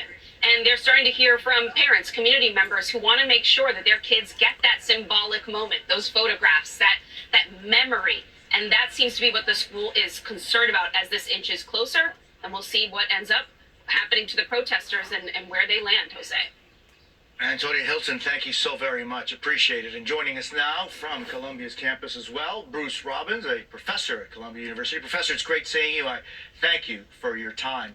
You visited this encampment of students protesting the war at your university. How do you see it? Well, I admire the students enormously. I admire their sentiments and their courage. Frankly, I'm very disappointed in the administration. I think it's very short-sighted for them not, at the very, very least. I mean, I think they should be considering divestment more seriously. If they saw themselves in history, they would be thinking about South Africa and how clearly it was a good thing. History has judged it to be a good thing to divest from a white supremacist state. The slaughter in Gaza certainly stacks up pretty well against the white supremacy of South Africa. I think the students are right to ask for divestment. If the university can't give the students everything they want, they could do something symbolically very powerful by saying, we will divest, for example, from X country, Y company Y company, which are, say, providing arms and helping very, very directly in the slaughter in Gaza. There are things the university could do if they were more statesmanlike, if they had more of a sense of where they belong in history, a sense that there are more important things. History will judge. There are more important things than some nice graduation pictures. And so I know that you've written about some of the ways you feel the university's president has mishandled these demonstrations. What are your main criticisms? Well, my main criticism is that the president called in the police. I think almost all of the faculty is united in feeling that. And many, many people, probably as many people on the faculty, are united in thinking that in her testimony before the House of Representatives, she didn't stand up for the principles of the university. She really just was craven, and so were the trustees who testified with her. So the university generally did not show its best side in either of those ways. What do you see as principles, those principles that you think were violated by the president and the board of trustees? What were those principles violated? Well, for example, to tell the House of Representatives that one faculty member would never teach at Columbia again. To tell the House, the president doesn't have the authority to decide any such thing. To reveal the information about an investigation that was supposedly happening of another professor, when it appears there was no such investigation. But in any case, if there were an investigation, it would be anonymous. So transparency, shared governance is important because you don't call in the police without asking the faculty senate. The faculty senate was created after 1968 exactly to avoid this kind of situation. The president doesn't seem to be aware that she had an obligation to consult the faculty, and we on the faculty think that she did. And Professor, just your thoughts on it, and maybe just a broader conversation about freedom of speech, freedom from intimidation. We have seen pictures and videos of chants inside the Columbia University campus that many would consider anti-Semitic, racist, and hateful. Sorry. Where do you think, Professor... Oh, you all right? I'm sorry. There was a phone call. I just had to hang up. Okay, that's all right. Live TV has everything. You know, I just want your thoughts, if you would, about freedom of expression, freedom from intimidation. Some pictures that we've seen from inside that encampment show signs and some chants that many would consider offensive, intimidating, anti-Semitic. Where do you think, Professor, the line should be between free speech and the freedom to protest and intimidation, lack of respect for others' perspectives, opinions, or even religion? Yeah. You pose a very, very complicated question. I recognize that it is a complicated question. I think intimidation is a very strong word. And I want to say that it was intimidation that freaked a bunch of people out in this particular area that wanted to come up against me whenever I come back in 2014 that thought that they could provoke me or my brother into breaking the law. And the thing about it is, whenever it comes to the book of Revelations and the end time events, I myself, in one aspect, on a physical aspect, are in fact intimidated. But I know that I don't have control over what's already chiseled in stone to happen, that I can't change it from happening. The only thing I can do is try to prepare myself whenever it does happen. Is that universities have the right, even an obligation, to create speech codes and to sustain speech codes on campus, which are different from what is constitutionally available outside campus in the United States. So, for example, I do not think that genocidal discourse should be permissible on campus, because that would genuinely be intimidating for anybody targeted by that discourse. But when I say that, when I feel it, and I do feel it as somebody who has been verbally and physically assaulted by anti-Semites, I just don't think there has been any genocidal talk at this encampment. I realize, all right, the exception would be the one thing that everybody has heard about, the young man who said that Zionists didn't have the right to live. He said this 3 months before the encampment. He apologized for it afterwards. It was not representative of the things that I have heard in the encampment. And I gotta tell you, that's such an important. It's an important conversation. I am so glad that you are with us this morning to give your perspective. It's a very important perspective, Professor. I do think, and for a future conversation, this whole concept of that you can, for example, as a human being, say that other human beings should not have the right to live, to exist, and that an apology for that is an interesting concept, and I think it's one that I'd like to have with you going forward. But Professor, I am very grateful for your time today. I'm sorry, it was a grotesque statement. I have to get that in there, and it's grotesque and unrepresentative. Yeah, and I mean, how do you then say, I'm sorry that I said that? You know, anyway. Apologies don't work anyway. That's true. Hey, listen, it's been great chatting with you. I hope to continue our conversation going forward. Appreciate it. That would be great. Thanks a lot for having me. Thank you. Bruce Robbins, I appreciate it. And while those protests continue across the U.S., overseas, Israel is concerned the International Criminal Court may soon issue arrest warrants for Prime Minister Netanyahu and other senior military leaders.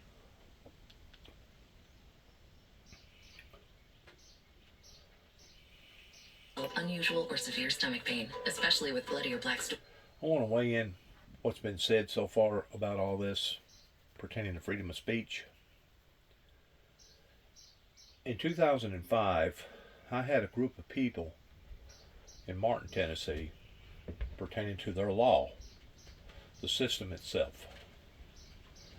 That was part of the system in Weakley County, Tennessee, that come at me even though they had arrested me in Huntington, Tennessee, working for a body shop owners by the name of Jimmy Darnell and David Lloyd. Basically hauled me across county lines back to their Martin precinct and then interrogated me to the extent of what was I talking about whenever I was passing out Bible literature to a place called Pickles up here. Basically a regular store. Passing out Bible literature to the teller and telling the teller that because of the controversy going on in my life, I was probably going to wind up on Channel 6 News.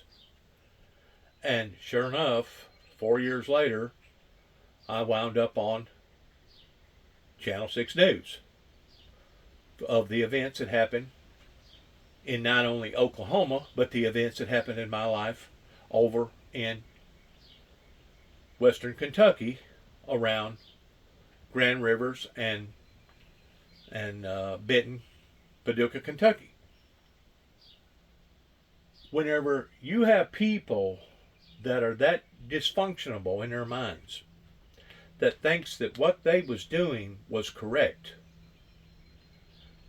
by implementing one of their own citizens of having the potential of being a homegrown terrorist, you do not have to be a rocket scientist to figure out that I had a group of people in my hometown, in my home county, in my home area in Northwest Tennessee that wanted to destroy my life, even at the expense of doing it illegitimately. It would have been different if I would have been in a theater crying fire, fire, fire and creating a panic. But I wasn't in a theater and I wasn't crying out fire, fire, fire. It would have been different if I was in a school or a hospital and I pulled down the fire alarm. But I wasn't in a school. I wasn't in a hospital and I didn't pull down a fire alarm.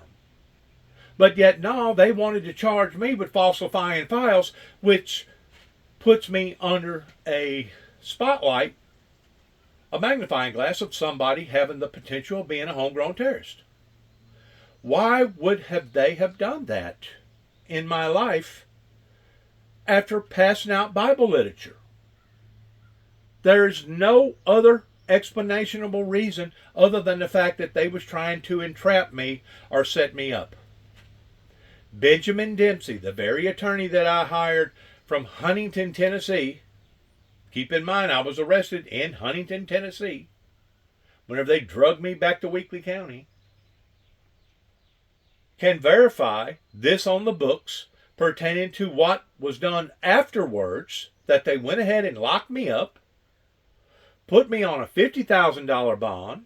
I made the bond, which required a $5,000 10% down to a bondsman that I lost. Lost that money. Just was taking that $5,000 and throwed it out the door. And then the attorney that I hired for another $1,000 walked into the courthouse after him persuading me that, Dennis, you just need to plead guilty to the charge and all charges will be dismissed, time served, and you won't have to worry about doing no more time in jail, because I spent about probably, I guess it was 3 or 4 days in jail before I made my bond, and then going about your life. Well, that would have been fine if those charges that I agreed to went away, got expunged. But they didn't go away. They didn't get expunged. A matter of fact, that's what started the snowball of falsifying files, having the potential of being a homegrown terrorist, that went from this level to another level that happened in my life in 2007 up in western Kentucky, after trying to warn those people and tell them people that God had showed me that there was going to be massive electrical disturbances in the last days. And if you know anything at all about the Bible pertaining to what's going to happen to the planet Earth, you can't deny the fact that there will be massive, major electrical disturbances. They actually arrested me towards thinking that I was going to create the electrical disturbances by blowing up the Kentucky Dam. That once more, WPSD in Paducah, Kentucky, recorded, in addition to what was recorded through TVA, because about 7 to 10 days later, they come after me again in a little area called Aurora, Kentucky, that the officials in Murray, Kentucky can verify, that they tried to once more destroy my life by putting me under the category of being a homegrown potential terrorist. I was trying to help these people, not hurt these people. Because I promise you, if you stand in front of a judge, and let's say you're a fire fanatic, and you're out here catching stuff on fire, and they realize that you caught this woods on fire and now it's destroyed 50,000 homes. You know what they're going to do to you once they find out that you done that? You will be either put in an insane asylum or you will be put in behind bars for basically the rest of your life, because now you will be seen as being a threat to not only yourself but to society. That's what they do to people that they consider being a threat. And that's what they wanted to do to me. They wanted to put me under the category of being a threat, even though I was trying to help them. They wanted to persuade the public that I was trying to hurt them. Just like whenever I went out west and I done my thorough investigation towards what went on and how it went on, the way it went on, beginning with the ATF, then ended up with the FBI, towards knowing that there was no way in hell that you could have duplicated that fire that happened with the Davidians, the Branch Davidians out in Mount Carmel, Waco, Texas. If you was to have taken 100 people at the same time with 5 gallons of gas and throw it all over the walls and throw it all over the floor and light it all at one time, there would have been no way to have duplicated that fire, because whenever that fire started on one end of that building, if you'll analyze it closely, it was basically almost like a sparkler type fire, and that's the only way that I know to express it is that as a sparkler starts at the top and goes to the bottom, that's basically what that fire done. It started on one end of the building, the very end of the building where the Branch Davidians was, because they was using coal oil lamps and basically candles to be able to see where they was going. And whenever that thing set afire, because we know that even Janet Reno apologized to the public that their people was using explosive type material in the tear gas that was never supposed to have been used either on women and children,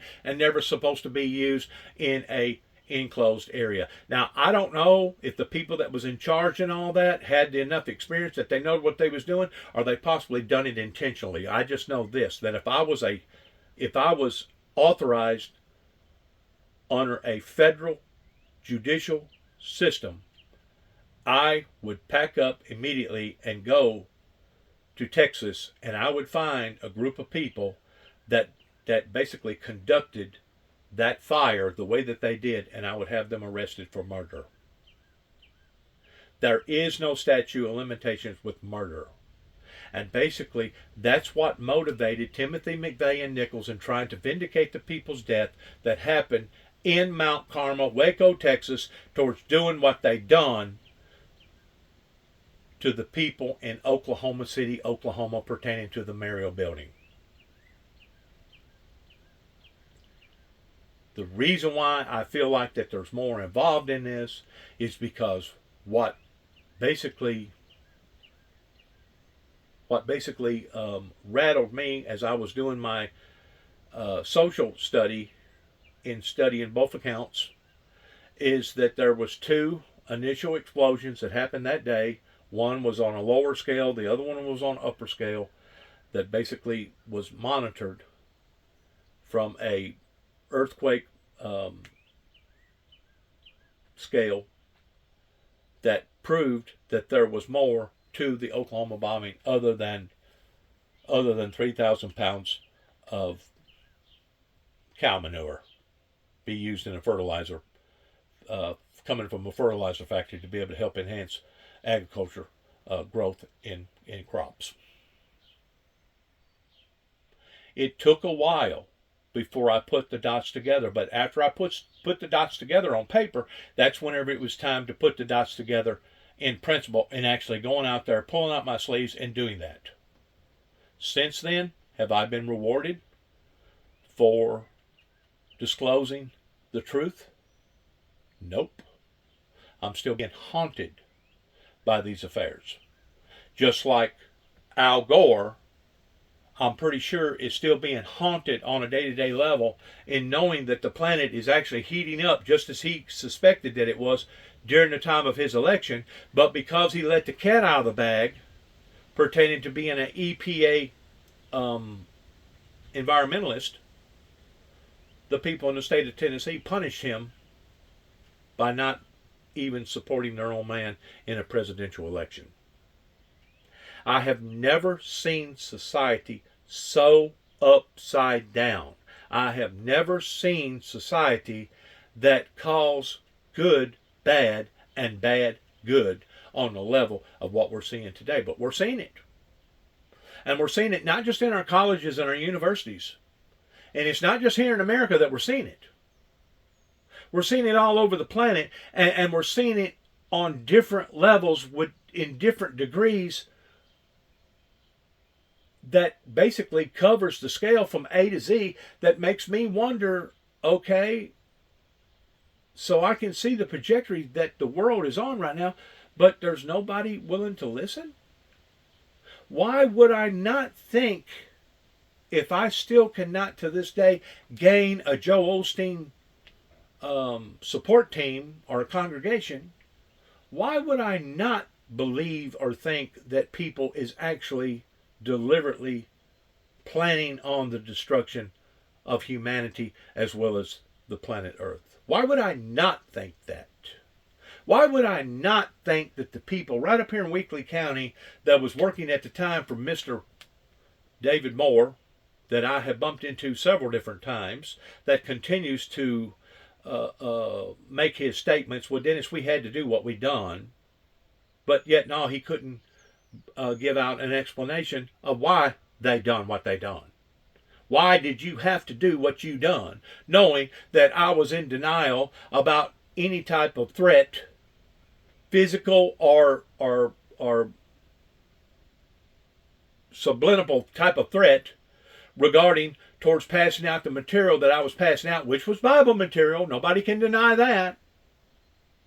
And me making a statement to one person, not many people, but one person, in the reference of controversy and me possibly going to be on the Channel 6 News. How come they took that and blowed it all out of proportion, especially after they questioned me and I explained to them that you could have an explosion of babuna grass in your garden and use the word explosion that was not in a lethal, deadly form or way. And to this day, they still do not acknowledge their mistakes. The courts in Weakley County still does not acknowledge what that they have done. The courts in Kentucky still have not acknowledged what that they have done. The courts in Oklahoma City still have not acknowledged not only the things that I was talking about, which was right down to the money, bullseye, but to this day still have not gotten any type of formal or informal apology. A matter of fact, as far as I know, I'm still banned from ever going back to the Memorial Building, bombing Ground Zero, and basically memorializing the people's death that died during the initial blast. Why is society so upside down in calling black white and white black? I'm going to tell you why. Because they're bamboozled. They're deceived. And if you know anything at all about the Bible, you will read in Revelations, I think it's somewhere around, give or take around the 18th or 20th maybe chapter, where it talks about that Satan will be loosed, spiritually loosed. This is supernaturally speaking here now. You got to be able to recognize that it's talking about the fleshly, and it's also talking about the supernatural, the spiritual, in different areas all throughout Revelation. Sometimes it's talking about one, sometimes it's talking about the other, and sometimes it's talking about both at the same time. That's where you have to rightfully be able to divide the scriptures and being able to interpret them properly. But somewhere along in the latter part of Revelations, it talks about how that Lucifer will go and deceive the nations again into Gog and Magog. Now, Gog and Magog has been debated on just exactly what Gog and where Gog and Magog actually is. But the fact of the matter is, you cannot deceive the nations again unless they have been deceived the first time. That first time of them being deceived is the era that we're living in today. That is the reason why that the founder of the Windmill Ministries have gotten so much controversy and been ridiculed and been basically lied upon and set up and basically treated worse than a red-headed stepchild from its own people. Basically going through the same type of scenarios that has happened to other prophets, including Jesus Christ, that was denied by his own people. That's what's happened in the lifespan since a telephone call was made in 1983 to the White House about the Antichrist. And I've got paper to validate, not just from the courts, but also from the medical industry. I've got proof to validate my story right down to the T, including what went on in Mount Carmel, Waco, Texas, of a group of people that wanted to basically set up or entrap a group of people over monetary funds, over guns, that then, after they realized that their plans had been tainted, they should have stopped the raid, but went ahead and pursued it anyway. It actually goes beyond gross negligence, especially what went on the 51-day raid of them pouring that much tear gas into a building for about a 6.5 hour period while they was driving holes off into the building, knowing that there had to be some sort of flames, some sort of light down into the areas that those people was hunkering down into. And then the inspectors, the investigators, didn't have enough sense to realize how come they shot one another and how come they shot themselves. They couldn't explain that. And the explanation is very clear, is that they didn't want to die that type of a death. And to be quite honest with you, if I would have been down there in that hole, going through that type of hell, that type of misery that those people was going through, especially on the very last day, I'd have probably taken a gun and blown my brains out too.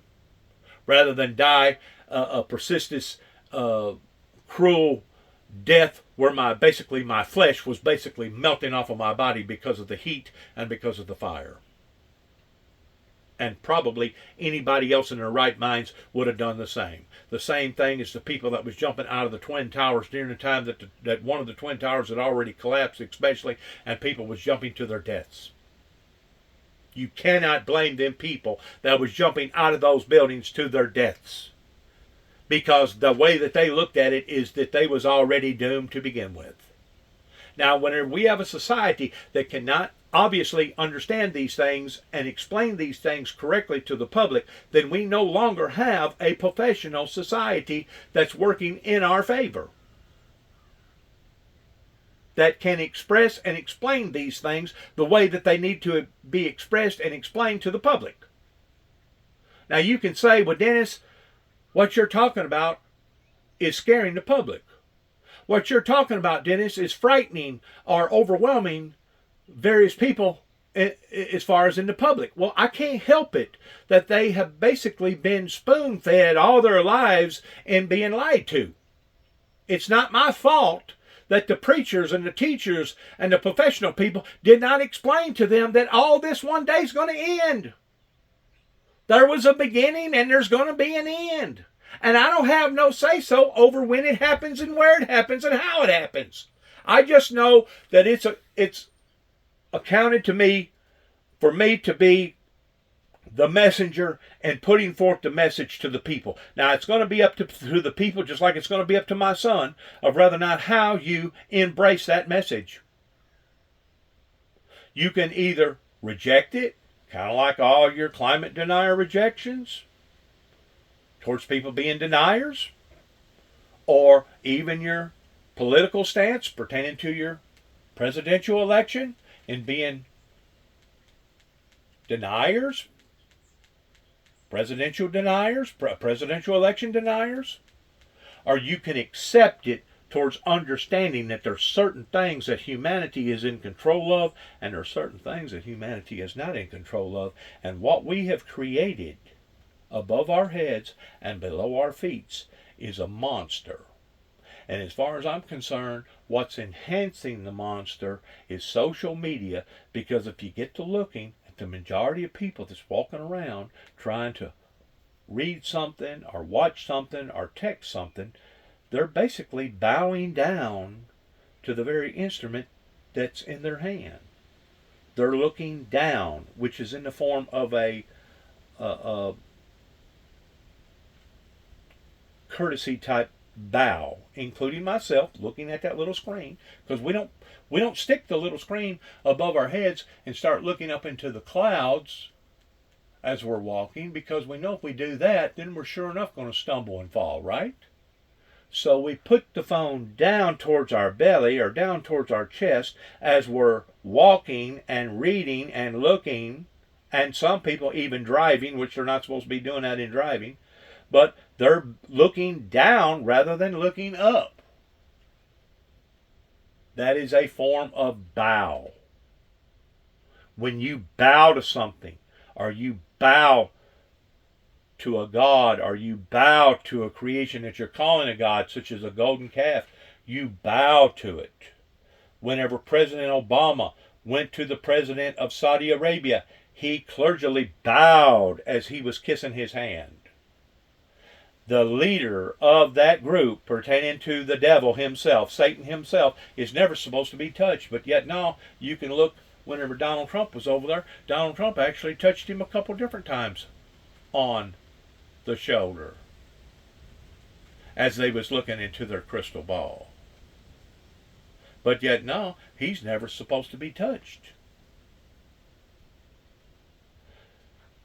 There is so many tattletale tales.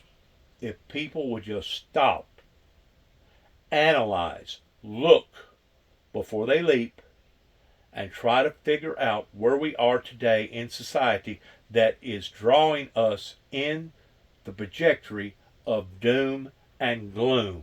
But if people aren't willing to look at those things in a deeper form, and I'm sorry that God has given me the insight towards being able to look at deeper things. Maybe I should be just moderately casual, walking around, skippity-doo-dah, skippity-day, beautiful land, a beautiful way. Maybe I should just live in an alternative reality until the true reality hits me in the face. Maybe I should just live a nonchalant life to the point of me not only not caring about my own life, but not caring about others. But God didn't design me that way. God didn't appoint me for me to be misleading to not only the American people, but the world in general towards what the world is facing and why we're facing the things that we're facing. God did not engineer me this way to do this. Now, the leadership, obviously, that we have voted in for the past 35, 40 years has been very misleading. It's been misleading to the degree that, yes, society, not only here in America, but the world in general, has become bamboozled. Once more, you cannot deceive the world again unless you have deceived the world the first time. That's the era that we're living in right now. The world has been bamboozled. And now the world is trying to defigurate or figure out where it is. And because of it, there's so many mixed messages coming from so many different people because of social media. Now it's making it that much more complex. You know, whenever I was growing up, basically we only had 3 major channels that gave out news. And at 10:30, after the news was over with, basically the network shut completely down. And all you seen was a circle after they played the Star Spangled Banner. Today, the news never goes off. Today, the news is engineered, just in America, probably by over 100 different media entities alone, not counting the media that goes on all over the world. So has it become complex? You're darn right it has. You're darn right it's become complex. But that's where you have to be wise enough and smart enough under the leadership of the Holy Spirit to be able to look through the smoke screen, look through the diversions, and separate the fact from the fiction. Because if you don't, I promise you, you will be caught unaware, you will be blindsided, and whenever you do, you're going to start crying out, well, how come they didn't warn me? How come I wasn't warned? How come didn't nobody come to my rescue? First of all, nobody can rescue you but you. And you have to make those right decisions in where your entity is coming from, whether or not it's coming from a false entity or a true entity. Now you can continue to shake your head, take your fingers, poke them in your ears, and say, this individual, talking about myself, is somebody that's out of touch with reality, similar towards how the people in Oklahoma City, Oklahoma, their newscasters, wanted to characterize me as after Homeland Security in Nashville, Tennessee, filled their heads full of a bunch of BS.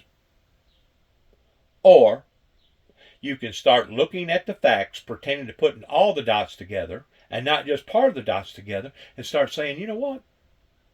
Maybe what this individual is talking about, maybe he's making a whole lot of sense. Maybe society did, in fact, take the wrong turn whenever they should have turned right, they should have turned left.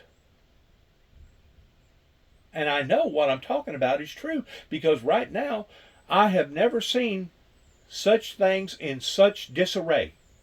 So much chaos. So much anarchy. That at times it even overwhelms me. At times, basically, I got to take social media and turn it off and say, you know what? I just need to clear my head of this stuff. Matter of fact, my son made mention of it the other day. Dad, I think I'm just going to turn social media off, and I'm going to become an anti-mediaist, anti-social mediaist advocate, and no longer associate myself with social media.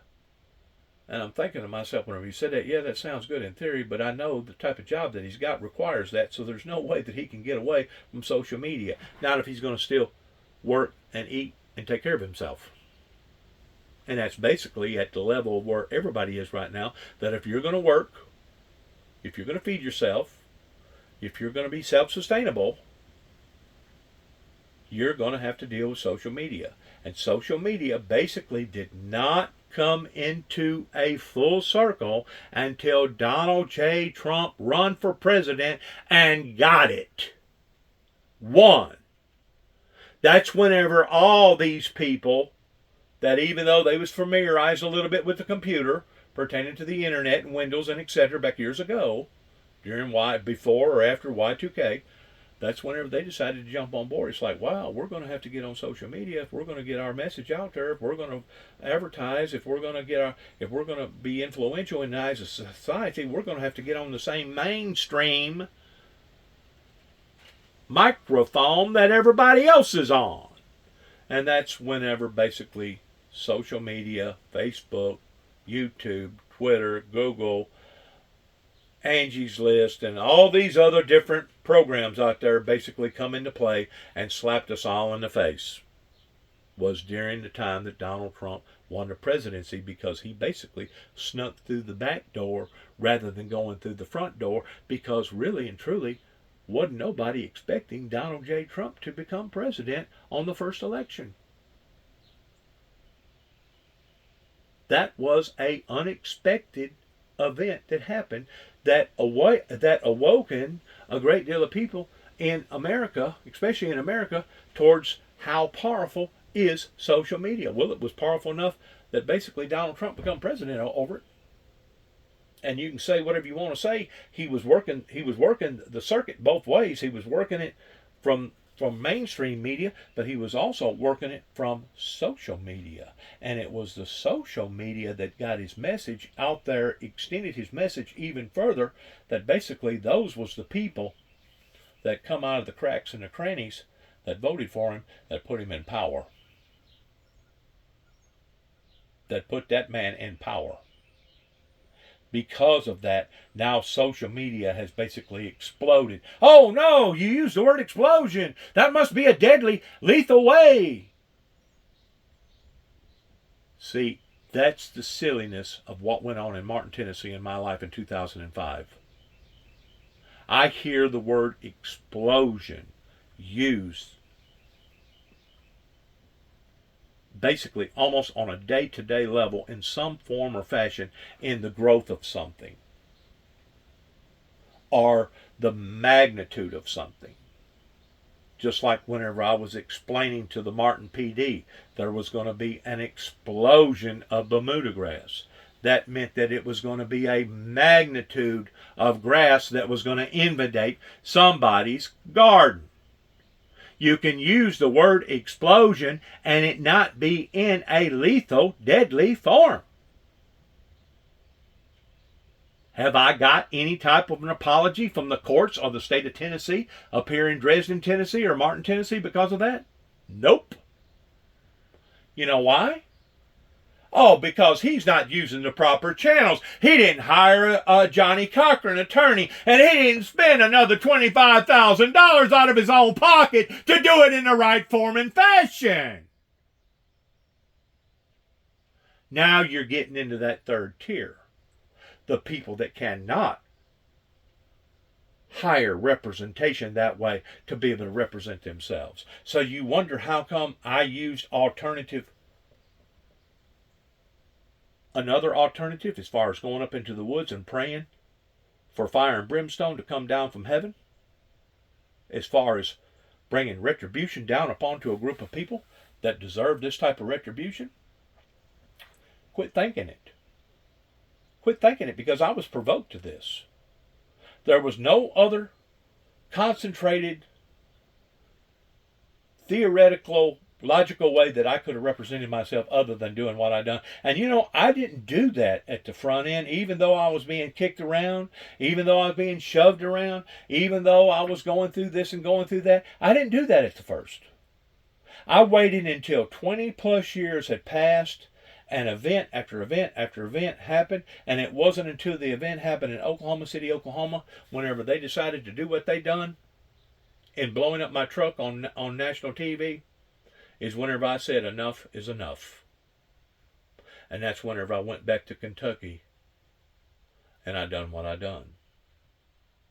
In the defense of the innocent, in the defense of the godly, in the defense of the meek inheriting the earth. Not the ungodly, not the confused, not the worthless, not the evil, mean, cruel people, but the good, decent people of society that was inspired by God the Father and the Holy Spirit and the Son, Jesus Christ.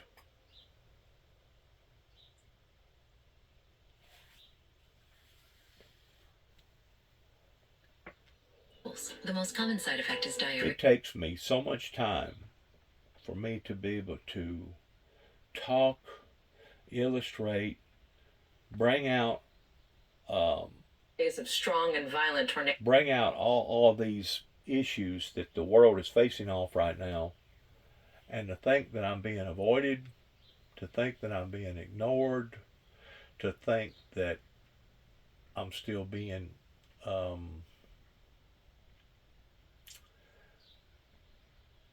stereotyped in some sort of way, is another strong indication of a group of people that's still trying to destroy my life, because they're basically still trying to drive me off into a state of depression versus holding me up and supporting the founder of the Windmill Ministries. They're still against me. Proof is in the pudding. I haven't got no letters from none of these preachers around here, from none of these churches that basically banded me. I haven't got no letters from the state of Tennessee or from the courts up here in Weakley County or Martin, Tennessee or Kentucky or Oklahoma trying to make restitution.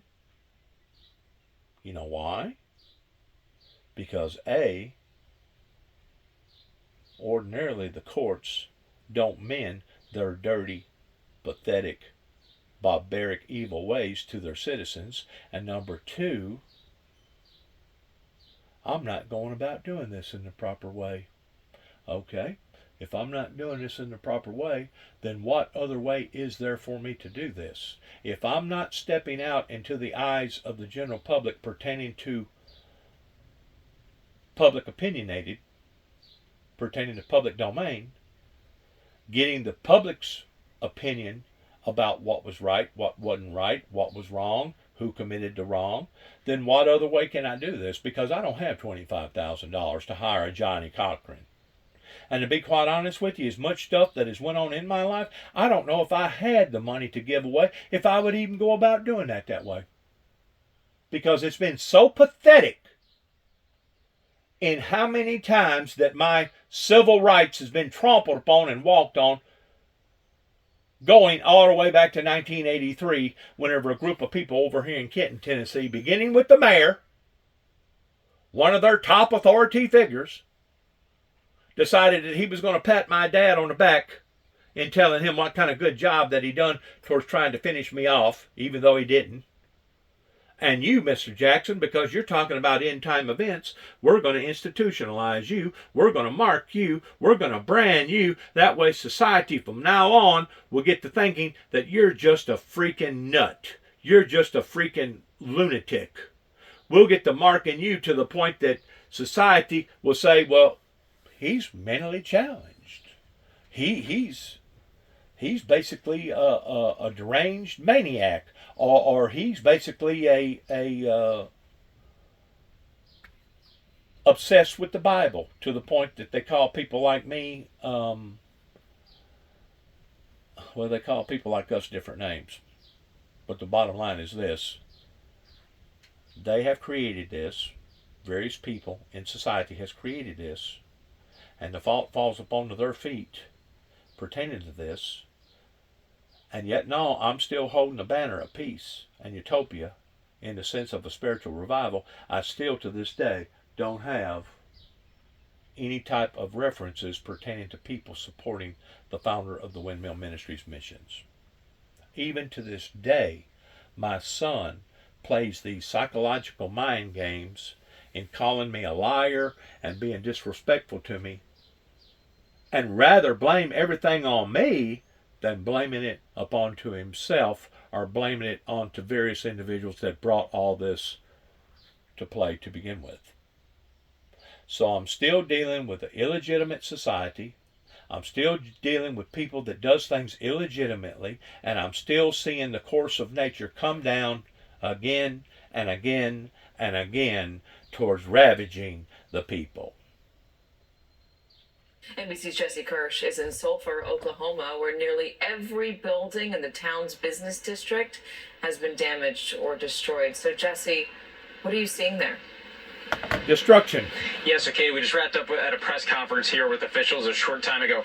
No major updates at this point from this event, but I can tell you from the images we have seen that it just gives you an idea of the devastation, the severity that comes with a tornado. We saw buildings in tatters, piles of bricks, roofs missing, windows blown out, debris all over the place, power line poles snapped like toothpicks, and it's the scene that we see again and again in the blocks of the historic downtown here in Sulphur, Oklahoma. Remarkably, considering what we see in that damage, we're talking about just one person killed in this community, but of course one person killed is too many. We're talking about a total of 4 people reported dead in the state of Oklahoma, including a 4-month-old baby. We also know of an additional death, a 5th death in the state of Iowa, from officials there, and we're told that is someone who initially sustained an injury and then succumbed to those injuries. So it just speaks to the way that this can have a ripple effect beyond the moments of impact. And I did ask the fire officials, the EMS officials here about the state of the injured here, because they do still have numerous people who have injuries, and they said that here in Sulphur they do not have anyone at this point who are still fighting for their life. So that would suggest to us that those who are injured right now are not looking at an extremely grave injury at this point, which is some relief. But I can tell you, having spoken with some people in the community here, close to 2 days since this incident unfolded, this is still very much an emotional, raw experience for people. And the head of the Fire Incident Command here just told us a short time ago that he knows the individual who died here, said he went to school with this person, and he described her as a hometown girl. So we're trying to learn more about the people who've lost their lives, as there's so much cleanup ahead here. And you can see it's sunny and hot here right now in Sulphur. We've got a clear forecast today and tomorrow, but there is a marginal risk for severe weather in this area again on Wednesday.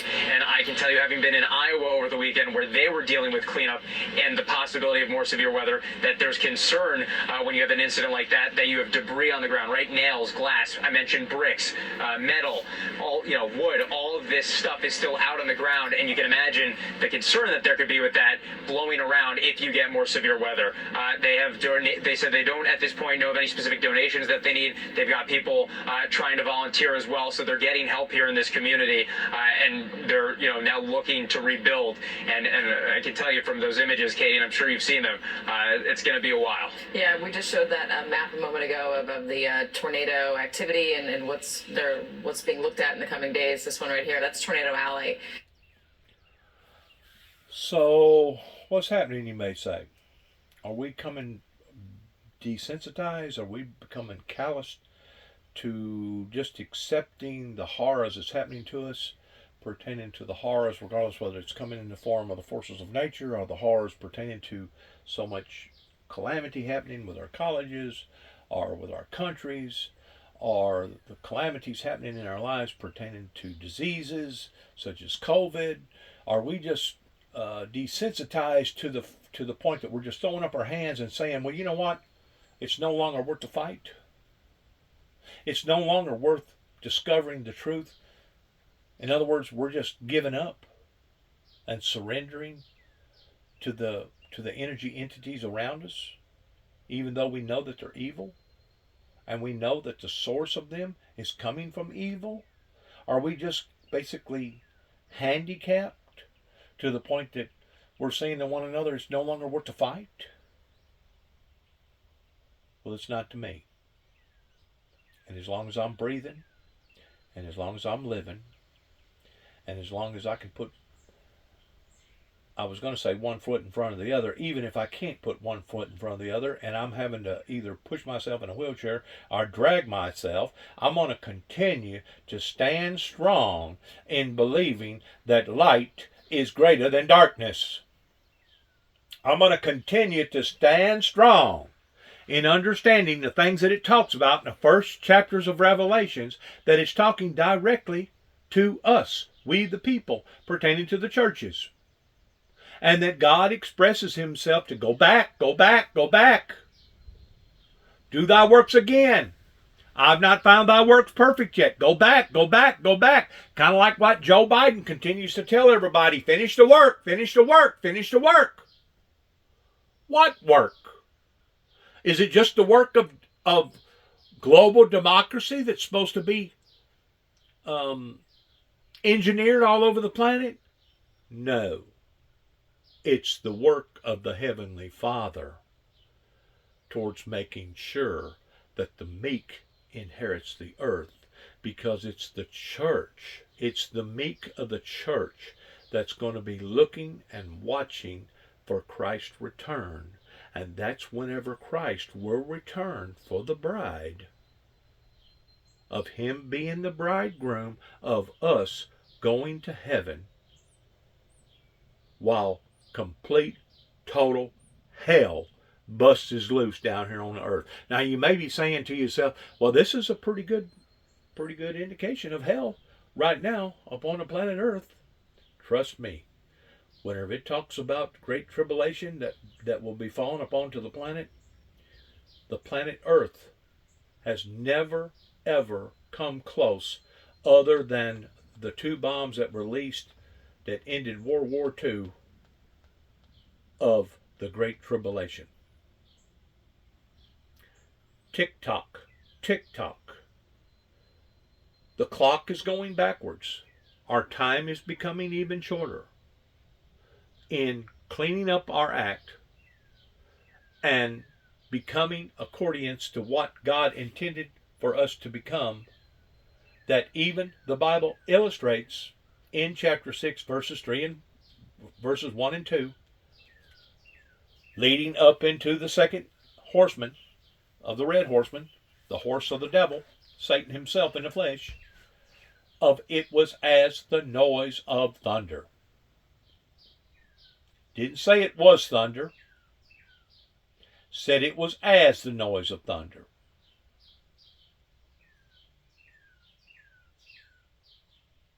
We're hearing that thunder. Now it's going to be up to us in how we respond to the noise in which what we're hearing. Now we can either respond to it wrongly, or we can respond to it in a right way.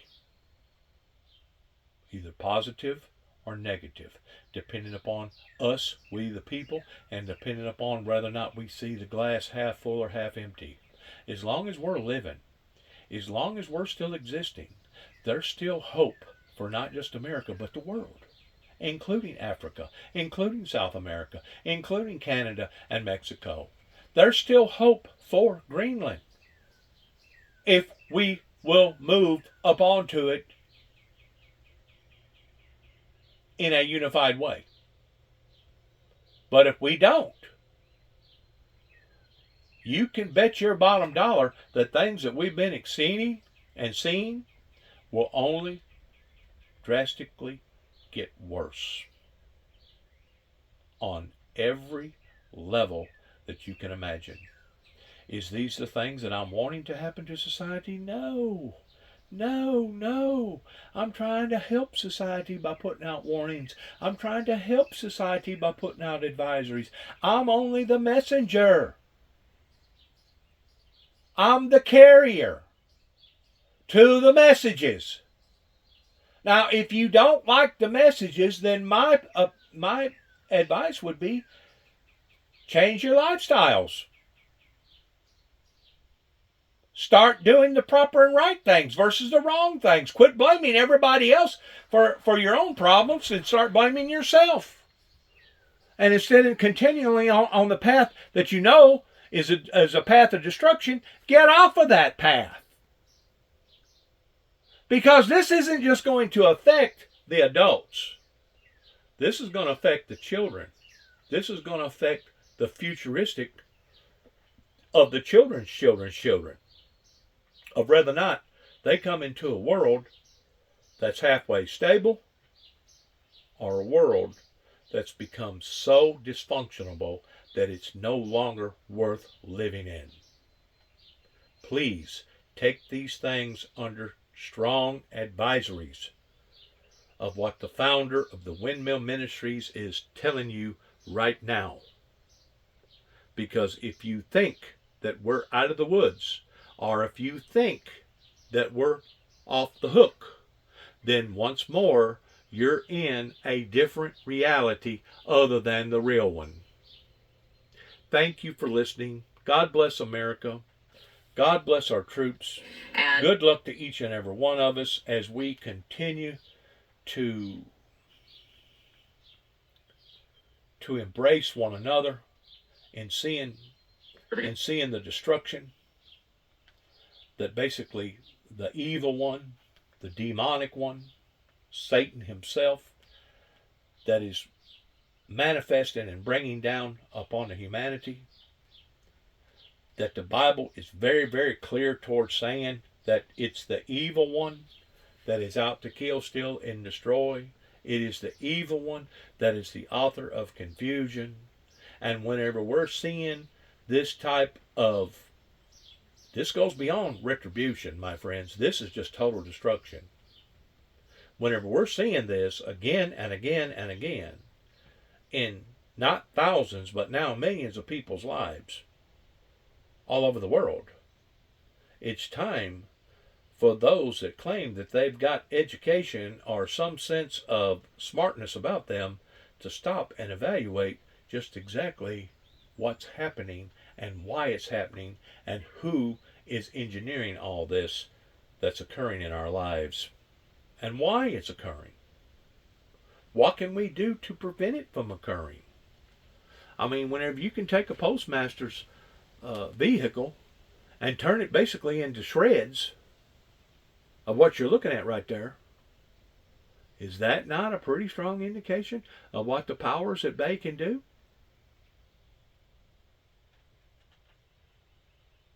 And if it doesn't come in that form, it's coming in the form of fires, or coming in the form of hurricanes, or coming in the form of earthquakes, or coming in the form of volcanoes, or coming in the form of diseases, or coming in the form of people not being orderly, and people being disorderly, and people being arrested, or it's coming in the form of drugs, or guns, or countries that are trillions and trillions of dollars in debt that can't function for their own people.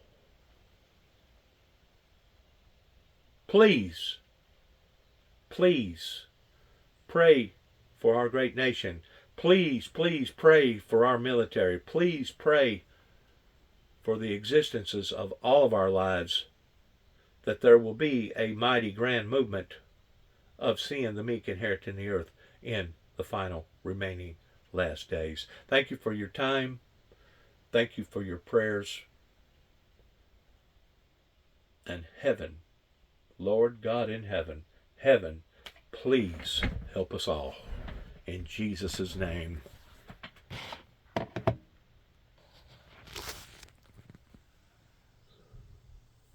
In Yahweh Yeshua's name, shalom.